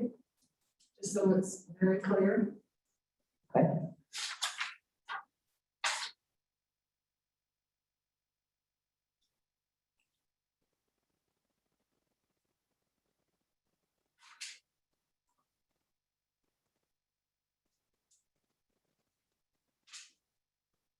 I thought it was a little odd under topping. I'm just moving along the definitions. That I thought it was very good to have a definition. But where it starts in shall not be performed on any tree. That right there is a regulation. And it says under this chapter, so that's a public tree, I think. I'm not sure because I'm not really sure anymore of the applicability of this. Is it all trees, private trees, public trees? So I think that that deserves its own like little section where we talk about topping rather than putting the regulation into the definition. Okay, so that's just my comment there, is rather than combining the two things in the definition term. Okay.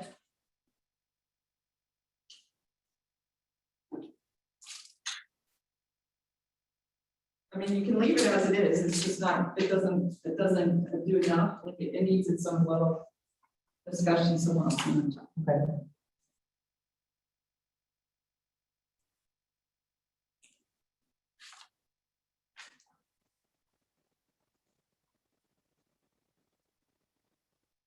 So there's a question I had about value of trees.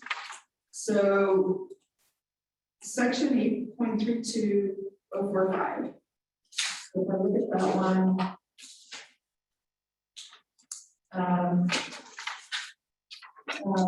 That's about public tree appraisal, and we'll come to it, but where my question was really for Kelly. So we're getting back to the previous discussion when we talked about mitigation and what's it all worth and the value.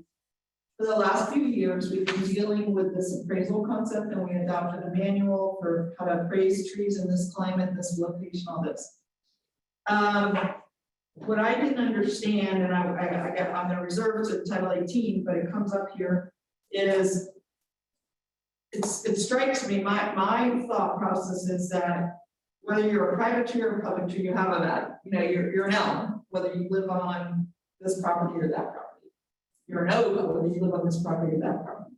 The oak has been valued through the appraisal manual, which is not done by us, it's a third party, NC, whatever. So what I want to make sure when it talks value of trees, in my mind, this applies over in chapter 18 as well. So it's like a placeholder to remind you guys when we get there to have this conversation about value of trees. And it's not mitigation of trees, it's what is the value of this tree standing here. I'll give you an example. You know, we had the Seminole case where sorry to forget now, 71 trees were topped, therefore basically killed, and had to be all replanted by the landowner.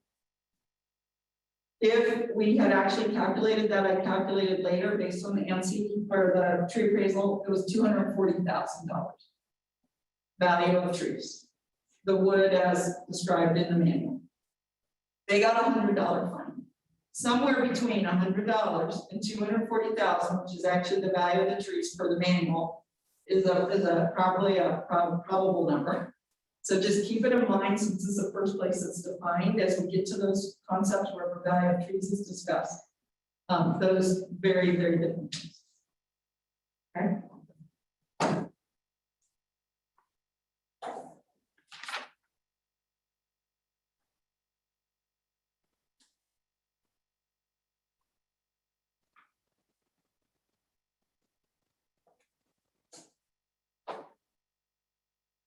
Okay, can we move on to 832.020 duties of the urban forester, including enforcement?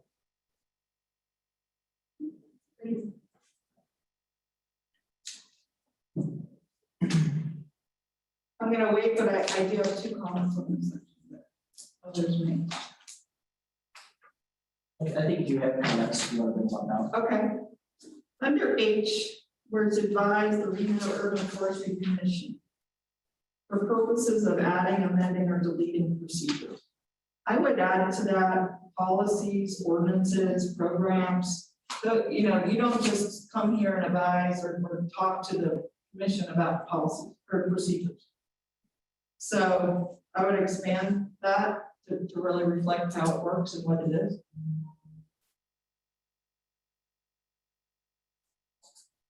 Make sure that cross checks with the bylaws. Right. Too, so yeah. Okay, and then, the other thing, I think there's a duty you're missing, and this could be more controversial or not. But what this chapter says it's about is what you're hereby authorized to do. That means allowed to do. That doesn't mean must do every single day, have to do. That's a work program that you establish with your supervisor, okay? What you can do, other things you're authorized to do. With the resources that you have, the money you have, the staff you have. So I believe in here, since currently you're the only tree person, there may be some future tree people as Kelly mentioned. I believe it should specifically speak to advise community development on best practices to protect trees and review permanent building applications for potential impacts on trees and tree protection plans. In other words, you have an advisory role. And I was once a manager, don't need to get into a lot of details about it, but my duties too were laid out in a document like this. And what I was authorized to do, review water conservation plans. Well, I didn't necessarily have the staff to review all the water conservation plans for every city in the state of Nevada, even though that I was authorized to. But it was right in my statute of things that I was authorized and allowed to do, encouraged to do, time and everything. So until then, I think that you should be given specific, this is the only place your duties are spoken of. I think you should be given specific duties to do that role and to advise and review, comment. And if at some later time they have two people, well, now they can call on the other person, and then if they're gone, they can also call on you. You know what I mean? Like, it's not like you're prohibited from participating. So I would like to see that change. I don't know what anybody else thinks. I think he's doing a job now, which is, you know. Yeah, I think it would be good. I think it's a good comment. I think it's a great That's comment. included in the duties there. Have you ever stopped or issued a stop work order if you see something that's unsafe? Like a safety hazard? So that's a great question. So in working with code enforcement, there's some confusion on whether, you know, Urban Forestry has the power to do that based on other sections of code that govern code enforcement. So in some cases where there have been, you know, either a safety issue or you know, non-permitted work, I've had to work with either code enforcement or public works, depending on the situation, to actually have a stop work order issued. So in my role as urban forester, I've never issued a stop work order, nor have I had the authority to do so. Well, I will tell you, Matt, your predecessor did, to my knowledge. Steve Churchillo did, to my knowledge. I may be wrong, but that's my understanding. Maybe things changed or somebody said, you know, that was wrong, that he shouldn't have. But what you're saying here is this what specifically authorized. Right? That's what it would say, yes. I think we need to. But it's only if they're working without a proper permit. But it's like, what if it's like an OSHA thing, you know? Right, so my direction so far has been, if it is an OSHA thing, then I have to defer, then I call OSHA. You know, there was an instance where the work being done, I thought was creating a hazard to the public right away. So I worked with Public Works through their encroachment permit process to stop that work. Because it didn't adhere to their regulations for working. But we should probably work internally, I guess, maybe to address that specific concern as to whether Urban Forestry has that authority and maybe clearly describe how it is. Yes, to issue a stop work order. And that's what this language says, you can. That's what it says. That's what it's always said. But I've been told otherwise. Well, see, that's my point, is that Right. it does say in black, obviously it was done to my knowledge by previous urban foresters. Right. And so you're just saying there's no pushback on it, so now Yes. we're specifically identifying it more specific than it already was, before it was just called red tag. Issue Right. citations, it doesn't clarify under what circumstances. You know, I mean, you can certainly do more work offline on what does this mean and how do you implement it.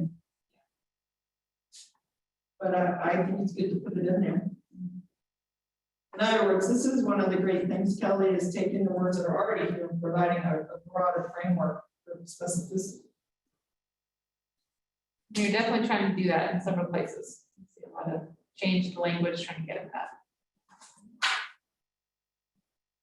Well, then this might be the case, that's when we were, when I'm talking about advising community development and development plans that you recommended, that you start the sentence, just like they did under 8.3203, or exists the urban forester or designee.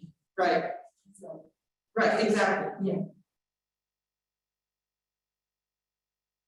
And, you know, we may want to change it to actually review it. I mean, you know, and I made it and review. I said advise on best practices, but review permit and building applications for potential impacts on trees, any trees, public, private, any trees. And the tree, as well as the tree protection plans, if we still have a tree protection plan concept. I don't even know if that's still. So are you saying change it from may review to shall review, or designee, or? Here you are authorized at the top. Right, okay. And here it says, it doesn't say may, shall, or anything, it just says you're authorized to review. And that's a detail that you would work out with your supervisor and community development, how that happens. You know, the ordinance isn't going to specify how it happens. And that's one of the items that we're working on behind the scenes too, in terms of, you know, processes and procedures. Right. It's on the, not just landscape plans, but, you know, specifically tree protection and making sure that not losing the right of way on private trees as well, but that's all we're doing. So I'm just saying, might as well address it right here. You know, have your discussion if you need to discuss it with other people and get a result instead of leaving it vacant. So.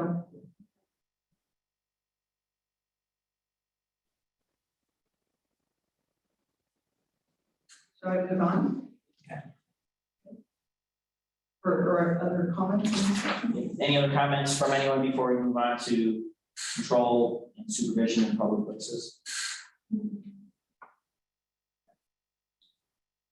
So any comments on this section, 832.030? Well, I have a couple of comments. I did not know what really control and supervision in public places, kind of like a weird title. You know, titles should be kind of explanatory themselves. I know you defined public places, which I really appreciate. So maybe it is perfect. And if that's fine, I really wasn't sure when it references, like we just had a request here today to, and this one would say the urban forester may, at the request of the adjoining property owner, which there was no request from an adjoining property owner on that cottonwood that you guys discussed earlier. And upon payment of the appropriate fee by such property owner, supply and plant a tree on public property. So my question is, do you also have the authority at the request of the adjoining property owner to remove a tree? And maybe they would pay a fee to either help you offset the cost of that or replant a tree somewhere else. So does it apply, right, in both scenarios? Could you both authorize the removal of with their request, which there wasn't one, okay, or plant a tree, either one? Yes, and that is discussed on E under 832.040, permit to plant tree or remove tree. So just quickly, I'll read that. Okay. Public trees that are unwanted by an abutting property owner and that have not previously been identified by the urban forester as candidates for removal may be considered for removal upon the abutting property owner's submittal of a tree removal permit application for the procedures in 832.060. The trees shall not be removed unless or until the urban forester issues a permit, which is subject to condition of approval. The permit shall include the value of the tree or trees per section 832.05.045, for which payment by the applicant to the city of Reno Relief Reno Fund is required prior to the removal of the trees. So maybe, this is just a thought, maybe this section of controlled supervision of public places, which just has this short couple sentences, maybe it needs to be as just an idea, Kelly, combined with 832 of 40, so that we sort of work together. I don't know, it's not a must do for me, but it just seems like one duty, like hereby vested with this authority. But then later, we vest with a number of other authorities. So just a thought of consolidating the function. Okay, I don't know what's best, just since a lot of new language is under 32.036. And my only comment, Kelly, is we replaced shrubs throughout the document with the word plants, but the title still says trees and shrubs. Yeah, for consistency, it makes sense. Whichever. Oh, you're talking about the overall title for each document, Yeah. right? Yeah, yeah, there, just making that consistent throughout. Yes. Yeah. Whichever way you want to go. So what was confusing to me was this was one authority to plant the tree. But it seems like you want to marry this up with all this other stuff that you added. Or move the section Matt just wrote into 030, you know, to be together somehow. I don't know what's right. Look, it's not a must do, it's just a it's a Yeah, thought. we can look at maybe combining it with another section or reviewing how.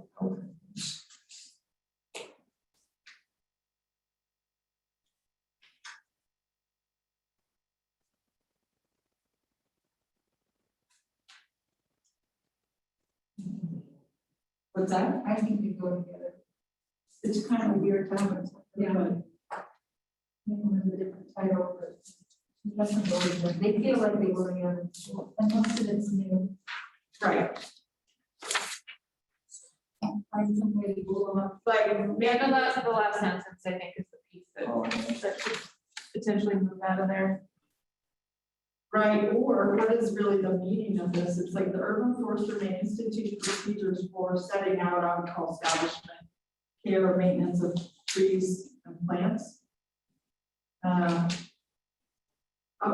What you might want to do, just as thought, Kelly, is to retitle this from controlled supervision of public places to 8.3 to 030 as it is, but with your new title, public tree and vegetation planting and maintenance, and consolidate it all together. You know what I'm saying? And then you don't have to create a new section. So whatever you want to do, whatever you think reads best, and that will be the most sort of organized for people reading it to kind of follow without too much. Agree, yeah, and one of the things to note with the existing language, certainly we try to clean it up where possible, but those areas generally where we could Right. leave them be and not like touch them and move them to another place, we were trying to do that. I totally agree. But understand definitely that comment. So maybe that the existing language just becomes A, and all this other stuff goes into B's and C's, and they all just go together under that section and you title it. Because it's weird to have it split by the landmark groups. Yeah. If I could just add something with this section 832.030, the urban forester designated is hereby vested with the control and maintenance of trees and other plant material located upon public streets. Just so we have consistency here, Sonia that brought it up about the landscaping term in that very first purpose sentence, trees, plants, and other landscaping located within or upon city property. So I think just to have these two sentences to reflect the same language. If that makes sense. Please, Anna, about which two you mean. So this first sentence here in section 0.030 about maintenance of trees and other plant material, compared to the very first sentence at the very first beginning, where it says trees, plants, and other landscaping located, just to have some consistency. That if Under we say, yeah, so if we say in this sentence, trees and other plant material, then in the first sentence, maybe of the very beginning of the chapter, it should be trees and other plant material. Right. So however we change it in the purpose, it should be reflected in the first sentence that's under 832 or 3. Correct. Thank you.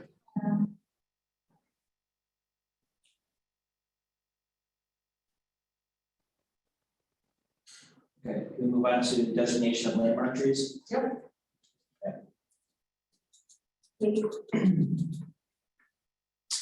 So where we've been a little unsure internally is that second sentence there. So private trees may be voluntarily designated as landmark trees upon application by the property owner and approval by the commission. Forestry Commission. Seems good. Okay, so we've talked internally about adding, where you see under B, reserved. So, about developing a more formal program for what that would entail on private trees. There's some concern about voluntarily designating a tree as a landmark tree, but then if that property changes hands and somebody doesn't want it to be a landmark tree, what is the process for removing the tree from that list? So maybe you're gonna have to come up with both. You know, an offline process, both for adding and deleting. And what it means, I think it would be good in here to start this paragraph with what is a landmark. So, Okay. not that they shall be designated, but you start out with something like a landmark tree is blah, blah, blah. Or define it in the definition. Right. You say the definitions, I think it just gets lost if you have so much red line. Yeah. But I would still start this out with some descriptive about what it is and why it's important. Landmark tree, blah, blah, blah, you know, you could steal this from some other cities that have these programs. And then you could go into how you get designated and how you get delisted. And also what it means, because, you know, you can develop that later, but let's take, for example, what we had talked internally about, let's say it's a landmark tree, it costs a lot to prune. Is that something that we can pay for under relief free now if you have a designated tree? Okay, so it's not something that, let's say it's a dying tree and you don't necessarily have the staff or skills to start, you know, you want to direct the pruning of the tree, but you don't want, well, you don't have the money. So maybe that's a benefit of someone having it designated, but they also, just like historic homes, there might be duties and responsibilities on their side, for example, to keep a space 5 feet on all sides away, you know, mulched around the tree, so that it isn't mowed, you know, or who knows what, whatever would go along with it. Sure. So would you like us to work on that and we propose a system for the next meeting? No, I think you need some time and we gotta focus on 18, so I think this is something you have to do in the coming year. That's my thought, but. The intent was to leave it as reserved, identifying that code, those code provisions will be developed, brought back to this commission as part of a separate process, and then that gives us time, since it's important, but it is not as critical as the tree protection piece is to get that in the code and adopted.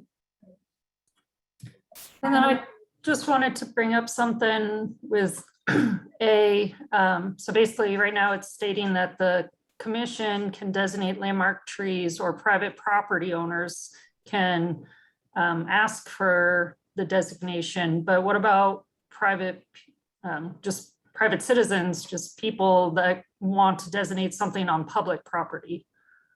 Can they petition the commission to designate a landmark tree that's not on their property? Sure, I think, so should we maybe add some language for that? I think that's part of what we're gonna develop under B, I think. Right?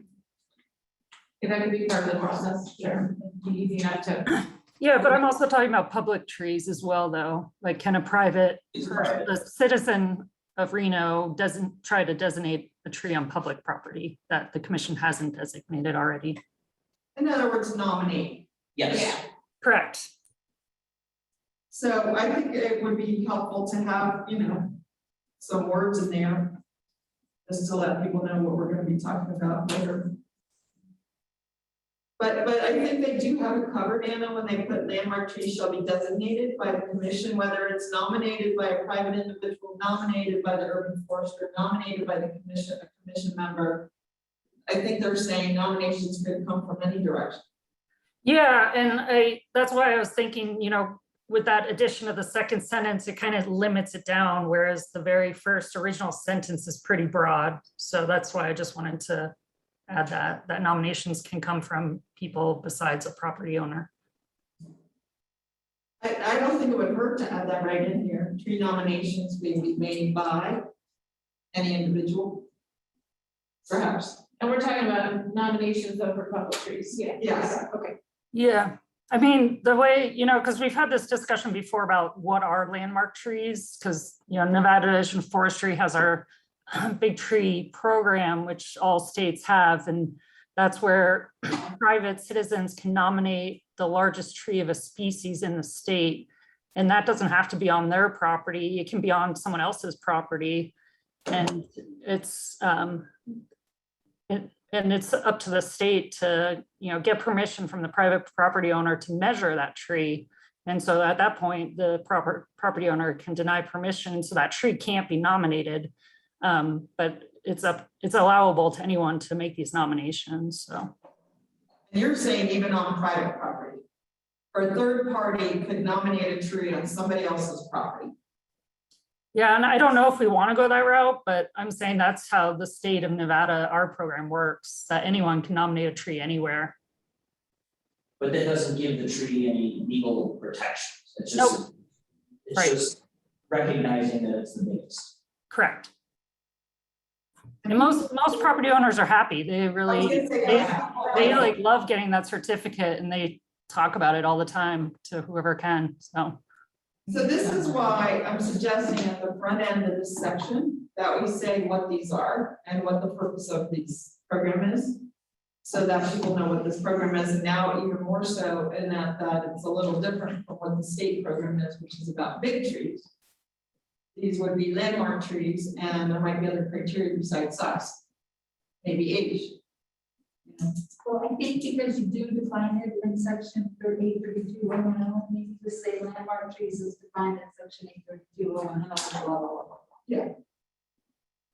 Some introductory words to say what it is. So and just as an example, in our inventory, I can pull out trees that represent like the top 10% of that species that of environmental services they provide, or I can pull out the largest 10% of that species in time. So there's different ways that we can propose landmark trees to the commission later once we are willing to share. So it's not specifically just the biggest tree. Exactly. But you could just say landmark tree is a tree of special significance. Right. And is considered an important part of the city of Reno's tree canopy. Leave it, I mean, just that. Right. And then without getting any further about size, shade, environmental services. Right, okay. And that's why I think it is kind of broad, just landmark trees shall be designated by the Urban Forestry Commission.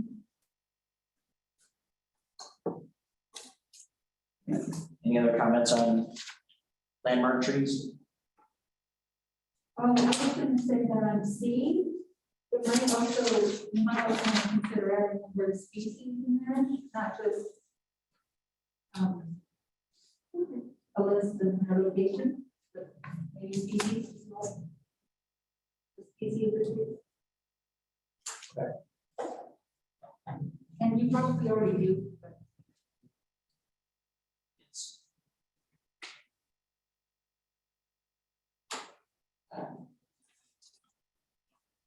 Okay, so we'll move on to 832-036, public tree and vegetation planting and maintenance.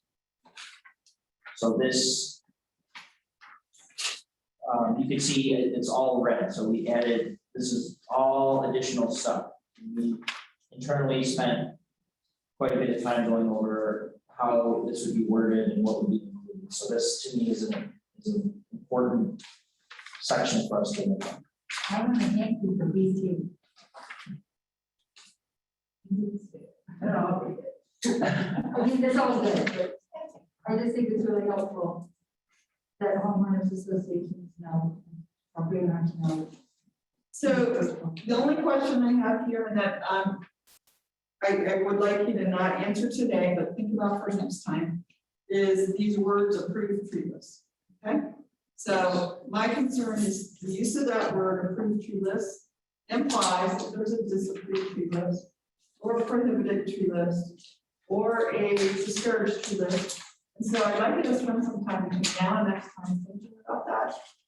And what this approved tree list is, this reference material here is actually different. Is it approved for use in public right of way? Is it, you know? Because I think we're gonna end up with a couple of these tree lists, and we just need to be really clear in their titles and usage. You might want to add that to the definitions. Okay. Like once you sort of Okay, define what that is. Okay. It might be worthy to consider clarification and define. okay. And I'm gonna just do a process check. So this is for Kelly, Jamie, and staff, all of the staff here. So we're about a third of the way through.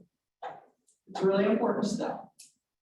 What I would like to suggest is we complete this section, which is a meaty section. And that we either dispense with the rest of the agenda or do your final public comment or whatever you must do on the rest of the agenda. And that we pick it up. And the reason is we're all getting a little tired. I don't want to skip steps. I know that Matt and the team have spent so much time working on all of the red, and there's many pages of red to come. And I've already seen a few people looking at the clock, including our recording assistant, not that she looked at the clock, I know how she's probably feeling, having put in a whole day already. So what is the thought on that? This is a process, time check. So I think one option would be for the commission members and council member doer to provide us with comments via email. That is one option. So we can get that, and if we need to, we can, discuss that at the beginning of the next meeting, but then it's a way for us to not necessarily have to go through everything and hash it out in the meeting room. But we can have that information already to us, and that would probably speed along for next week, or excuse me, next month. Next month. Can I ask That might be Cody one to option. send the Word document to everybody now? Sure, and you know, if we could share Google Docs outside of the organization, Yes. we can. We can, because then everybody can see everybody's thoughts. Right. That would be The one thing that I think we would have to be careful of is creating that. That is. Oh, serial communication. Yes, so I Yeah. think the only way we can do the offline and still keeps it public and transparent would be everybody would need to take their own version of a Word doc, mark it up so that we can trace back who had what comments, and then that keeps us on the right side of the meeting. Yeah, I think a Word doc versus Google Share Docs, because yeah, you're right about that. So the other comment I have to say is, I am totally supportive of that, but I also want to go over them. And the reason is because I get a lot out of hearing other people in this open setting. And I think it's best, like I might say something, everybody disagrees, or she might say something, everybody thinks, oh, that's a good idea, I didn't think of that, we should do it. And then you can judge by how much support there is for that idea. One person may have brought it up, just like I've heard from the people online today. They brought up some good points that I hadn't even thought of. And so that's what I mean, it's kind of a collaborative process of doing the best that we can as a group. So totally for marking it up, that will speed us through. And you will And then know where we're discuss it, going. yeah, and then we can maybe spend the first, say, I don't know, 45 minutes or an hour of the next one. Going through those if we need to, and it'll probably be quicker, right? If everyone can, we send those out in advance. Right. And then so everyone can see that, and then we can have a quick conversation about agree, disagree, whatever. Would that be okay? What do people think? This is just a process check. I mean, I got my sleeves rolled up and I'm here to crank it out, but I'm also sensitive to everybody's. I appreciate, You guys on the phone. On the Zoom. Anna? yes, I appreciate going through all these. I do also think, you know, being able to send in edits in advance is worthy too.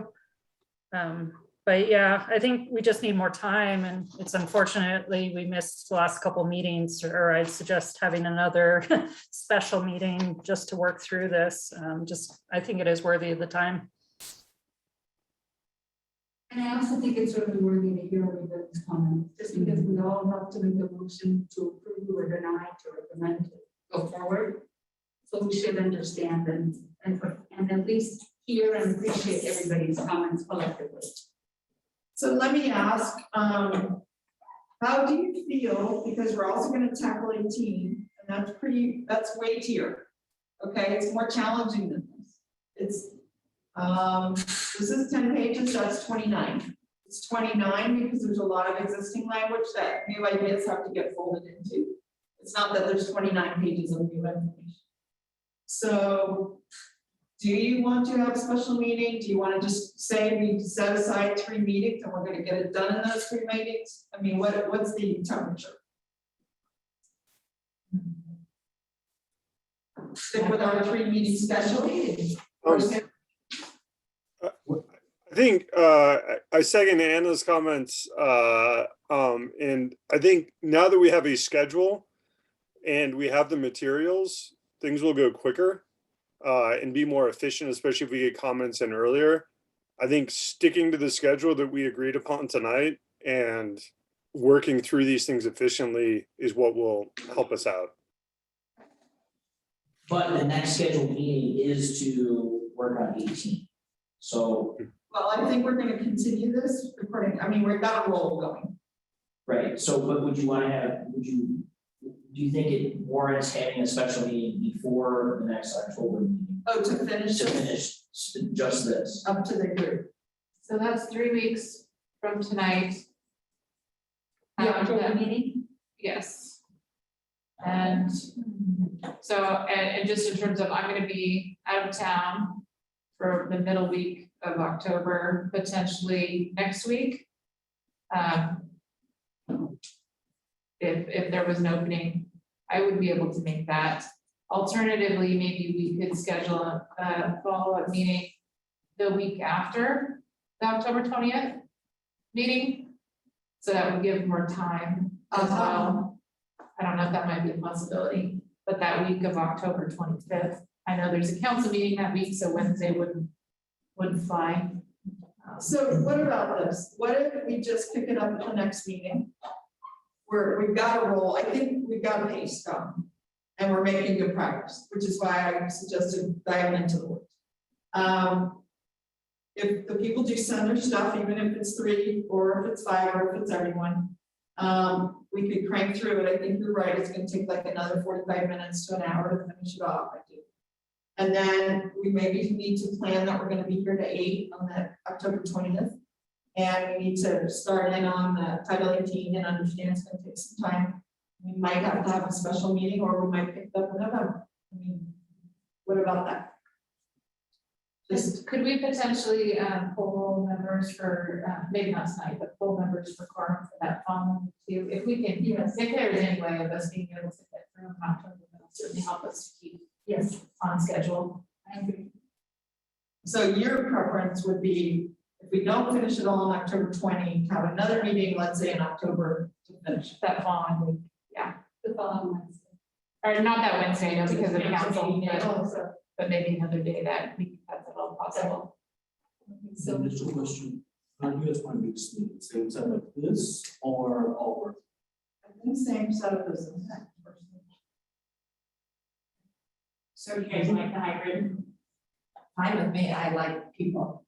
I like being here and listening. I do too, sitting at a computer like, Can we say just no planning commission meeting? Oh, yeah, do you know when the next planning commission is? That's gonna be the October 19th is the next planning commission. Okay, so the 25th, 26th, and 28th should be okay meeting dates because all the NABs are earlier in the month. So we shouldn't have any conflicting meetings. 27th. Right, so you could do Monday, the 25th, Tuesday, the 26th, or Thursday, the 28th, Friday, the 29th is Nevada Day being observed. So that would not be preferred. so I'm gonna recommend the 26th as a fallout reason, for 2 reasons. One, my husband's got a medical procedure on that Thursday, which he may or may not have been well from earlier in the day. Friday is Nevada Day, Wednesday is the council. So my suggestion would be of that week, even though I don't like to meet the night before council, I would do it, is to do the 26th. The alternative is to just do the very next week, you know, we got the first. No. Okay. Can I interject here for a second? So apologies, I'm out of town for the last week of October and the first week of November for training. I will be able to attend the third week in October as scheduled. And then also one question, when is this meeting supposed to end? Is it a 2.5 hour meeting? Because if it's past 8, we're over. And I have to go So pick up my those- kids. As far as I understand, those are advisory times, they are not, it is an official start time, but it's not official end time, and Jamie's nodding her head. Correct. Okay, The conversation that Councilmember Doer's having is trying to be respectful of everyone's time, that we should probably end here soon, but let's figure out if, you know, can we, everyone is able to do their homework, we send out Title 18 so that we can basically on the 20th of October, finish the rest of Title 8, which Kelly was thinking will be 45 to 60 minutes. With everyone basically marking out their own version of the Word document ahead of time. And then we basically are able to just see where there are any differences on the 20th, then roll into Title 18. But we may need to have a backup plan for another meeting, or as I think Commissioner Lund was saying, we know we're meeting again November. Right. So then we use a November meeting to finish off Title 18. I like that plan personally. Can we postpone all the other agenda items until after we finalize? I think we should as a priority order. I do too. I mean, so public comment, public comment. Could we just really quickly And do then, B8? you know, approve the agenda. Could we just really quickly do B8? B8, If we're stopping with Title 8 right now. We are stuck. Okay. so, what do you mean, 8, are we? Just item B8, talking about things. If, just because I need to get approval to spend the money. Sure. Oh, I see, oh, sorry. The agenda, yeah, sorry. I'm sorry. If we're not gonna do B8 tonight. No, sorry. I was trying to find which one, I didn't hear the I move to give Matt as much money as he wants for mugs because they are awesome. Okay. well, I feel bad about Jason's, the Oktoberfest. You know, if that's getting shelved.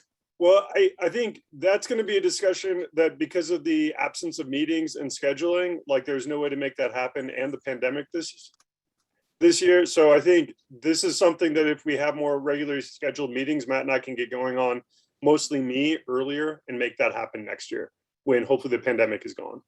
Okay, I just wanted to make sure that we weren't hurt. That's a great idea, Jason. That is what has happened with the Veterans Day Parade. We have to do the same thing. And numerous other events of the city because of lack of planning time. The date is upon us, but the usual run-up time was not available to us to plan these events. So they just put off last night the Winter Light Festival, probably for a good year. Last night with Arts and Culture, same thing. Don't feel bad. It's happening everywhere. Okay, So If I may, so Kelly, could you explain your concern with timing if, so Kelly's thinking we may need to have that special meeting the week after, but with the joy of masks, I want Kelly to explain the concern on timing, because I don't want to miss it. Sure. Yes, if at all possible, if we can get the conversation wrapped, hopefully completed, get through the documents by the end of October, that's gonna allow us to not have to push the schedule any further. We're already pushing it back a month. I am concerned about pushing it further, so if it's at all possible to not, because it means we just keep pushing everything else out. And the side effect of that is that the longer that we are working on tree ordinance, in reality, it means that we're not dealing with the other components as well that are in the queue. So if at all possible for us to have a special meeting to get through that conversation, 100% we can do that. Well, I make myself available. Tuesday the 26th, maybe. Well, what about, let me just pose a different approach. What if Kelly, it happens earlier? I mean, instead of after the 20th? Is that what you were saying, or? The other option is, yeah, there's some time next week, but I know that that's, you know. Well, we have to post a meeting, but there has to be. And we're at, I'm saying not next week, but the week after. The week after, I will be out of state. Oh, that's when you're out of state, okay. Well, we could also do it next week if you have time to post a meeting, like for the 7th, we're on a Thursday, right? Tuesday? Yeah. Next Wednesday? Wednesday, so Could we potentially do on that Wednesday? we posted on Friday. We could potentially do it on Wednesday. Sure, Wednesday or Thursday. We have council that day, no NAB, because I present to work through NAB on Tuesday the 5th. I can do both the 6th and 7th, it's just a matter of, would you guys have time to, you know, review everything, send comments, or can we just do it like we did it today, Kelly? You know, where you didn't have the benefit of those comments, and they send comments on Title 18. Right. Sure. Can we do the 7th, Thursday the 7th? I'm open to you. I can do Wednesday, but I have a weekly call I need to call for every Wednesday night. So you could do Thursday. I could do Thursday, but Wednesday would just have to. And you were gonna say, we need you, Jamie, so you were gonna say you can't do it Thursday, is that what you're saying? No, I can do Thursday, I can't do Tuesday, because I've got NAB. Hey, how do people feel about Thursday? The 7th? Thursday's tough for me. I'm still trying to figure out a flight for wedding. Okay, and you were gonna leave Thursday? Possibly. So what about Wednesday? Wednesday's fine. What about you? Oh, I just will have to leave at 8 p.m. Leave at 8, not leave at 7:30. No, I just get on a cheap call right out that door at 8 o'clock. And we would end at 8 anyway. I think we can, because now everybody has their homework assignment. Yeah. So the idea is that meeting would be 5:30 to 8. Everybody should have completely read through this, because in my mind, we're only talking about we're finishing this. Right. For the special meeting, and then the 20th, we can spend all on Title 18. Correct. Yeah. And ideally, I mean, I'm guessing we would probably want to start Title 18 next week. Because it is, as Councilmember Bear said, pretty weighty. There's a lot of elements in it that I think will generate, I mean, just controversy in the community, but there's pieces in there that I think this commission doesn't want to dig into. But I mean, if we had 2.5 hours, and if we spent the first hour finishing up Title 8, then we would have another hour and a half to start on the 18, yeah. So, and certainly it would, I think it would help still speed things along. I'll send out the Word docs, I'll send those to you, Erin, if that's okay, if you would mind distributing to the members. And then if you have the opportunity to send your comments in those documents back to me, and we'll try to consolidate it so we have something on the screen that we can show that shows everyone's comments, which I think will help us to get through it quicker too. And we might not. I mean, we might have our comments on one and not the other on one. But let me just say this, Erin, you would need to post by Friday at 9 a.m. So you'd have tomorrow to put together the agenda and. And it'll be a nice quick agenda, which is really only to talk about Title 18. Correct. So then we decided on the sixth. It looks like they decided on the 6th. And I just said all that because it seemed like we were starting to get into vacation and people traveling and all of this, and so. And it's 5:30 is the set time, that's the It best could be time. any time.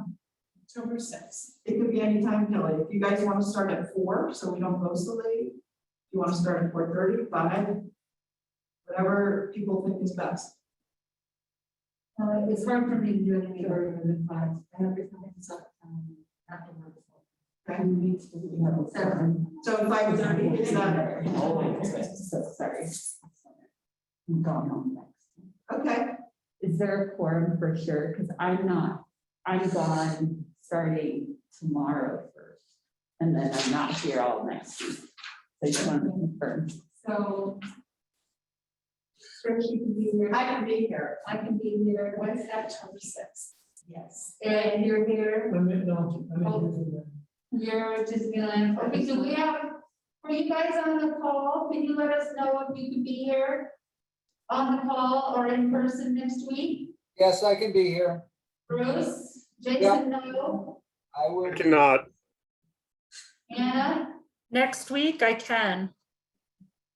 okay, So I'm a little concerned because we have 3 people that cannot make that date. okay. And Can Bruce? I think that's. Bruce? Bruce was a yes. Bruce was a yes, We're only at Anna 4. was a yes, I'm a yes, Trish is a yes. So that's 4. You're on the phone. So, Okay, okay, just default to the 20th and figure it out. That's all. Oh, yeah. But you can have as much figuring out as we can do right now. And you know what, Kelly, you know, the worst came to worst, we're gonna have to we've been working on it 5 years. do it. I don't wanna say that, Kelly, that's terrible, I'm sorry. You have. If you guys, this is Gary. I can be there too. All right, Gary, I'm glad you spoke up. So. Yeah. For the members that can't be here, again, if you send me those comments, we will, get them consolidated, so at least the rest of the members can see them as well. Okay, And if anybody that has said they can be here suddenly cannot, you need to let the rest of us know because we don't want to set up a meeting and not have. because you can see how much stuff. Well, there's only, you're at it, Derek. And that worries me because anybody can get sick, anybody can get COVID, anybody can have a bad reaction from the shot, whatever, and that doesn't make me comfortable. So, not enough margin of error, but we're gonna do it in the interest of getting things done. It'll be hybrid again, so, comfort level wise, if you want to attend remotely, we've seen it works. Okay, bye. Well, not by yet. 'Cause- No, bye, Jason. Oh, Okay, so we still have a quorum, right, Jason, with Jason leaving? Yes. Okay.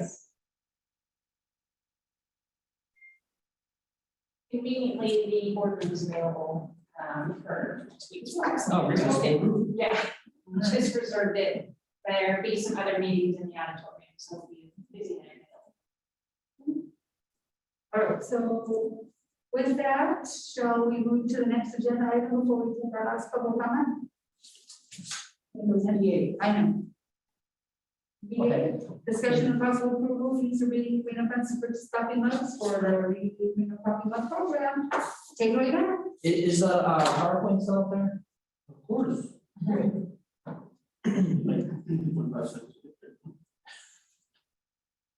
So in interest of saving time, instead of going over what the plans are to do with the crop cameras, I'd like to just propose that we use Relief Reno funds to purchase some more of the coffee mugs. Here's an example of one that, from we did, the last time we did it, it has a Relief Reno logo on it. So what are It, Yeah, if you, here, so I'm proposing that we purchase $600 worth of mugs, which would be 2 dozen coffee mugs. But I've also been working on, I talked to a local coffee roaster so that they can provide bags of coffee with the Really Reno logo on it and like a blurb about it. We could also look at getting these pour over things that you make the coffee with. But if we could start out with at least getting the mugs for now, that'd be great. And then here's just some photos of, this is Casey, who we give. So the whole program is we give waste wood that otherwise would go to the dump to Casey, a local potter, who burns the wood in it's a wood burning kiln. Then that's how you make the pottery. So he uses the waste wood to create the Really Reno mugs. So we're kind of reusing the waste wood that otherwise would go to the dump and creating something really special from it. So, if someone could propose a motion to approve $600 to purchase 2 dozen coffee mugs. Can I ask a question? Yes. What's your intention to use the mugs or? So my intention it would be, for now, at least what I was thinking was, if you donate a tree, so $300 perhaps, then you would get a coffee mug and a bag of coffee. The cost for a bag of coffee is $10 from the coffee roaster. So that was that's what I was going to propose, but we can, at a future meeting, we can kind of discuss exactly what the parameters would be for that. Because the last time you brought them, we all bought them. Right, everybody bought them, so we didn't make any money. Right. So, Right, okay. we can even, if you want, you can propose to approve more, and we can have some mugs that commissioners could buy at the cost of the mug. That's fine too, if somebody wants to make that motion. I'll entertain a motion. So they're $25 per mug. So does anybody want to make a motion to purchase 24 mugs for an expenditure of $600 or a different amount? I make a motion that we purchase 24 mugs for the $600. Hopes of trading them out for $300 worth of a tree each. And we could always order them. He does the burning, the kiln thing twice a year, so we could try to get more in the spring if we want. I second. All those in favor? Aye. All those opposed? Motion carries. Great, Thank you, Matt. thank you. Okay, so that brings us to meeting up to agenda item E, which is public comment. It's an item for either public comment or any action item for any general public comment, and it's limited to no more than 3 minutes from each commissioner. Before each commentator, excuse me. Anybody have any public comment? Ready? We have a motion to adjourn. I motion that we adjourn. Do I have a second? I second it. All right, second. All right, all those in favor? Aye. All right, good night, everybody. We'll see you next week. Thank you, everyone. Thank you. Congratulate them. Hi, I want to congratulate everyone. Sorry.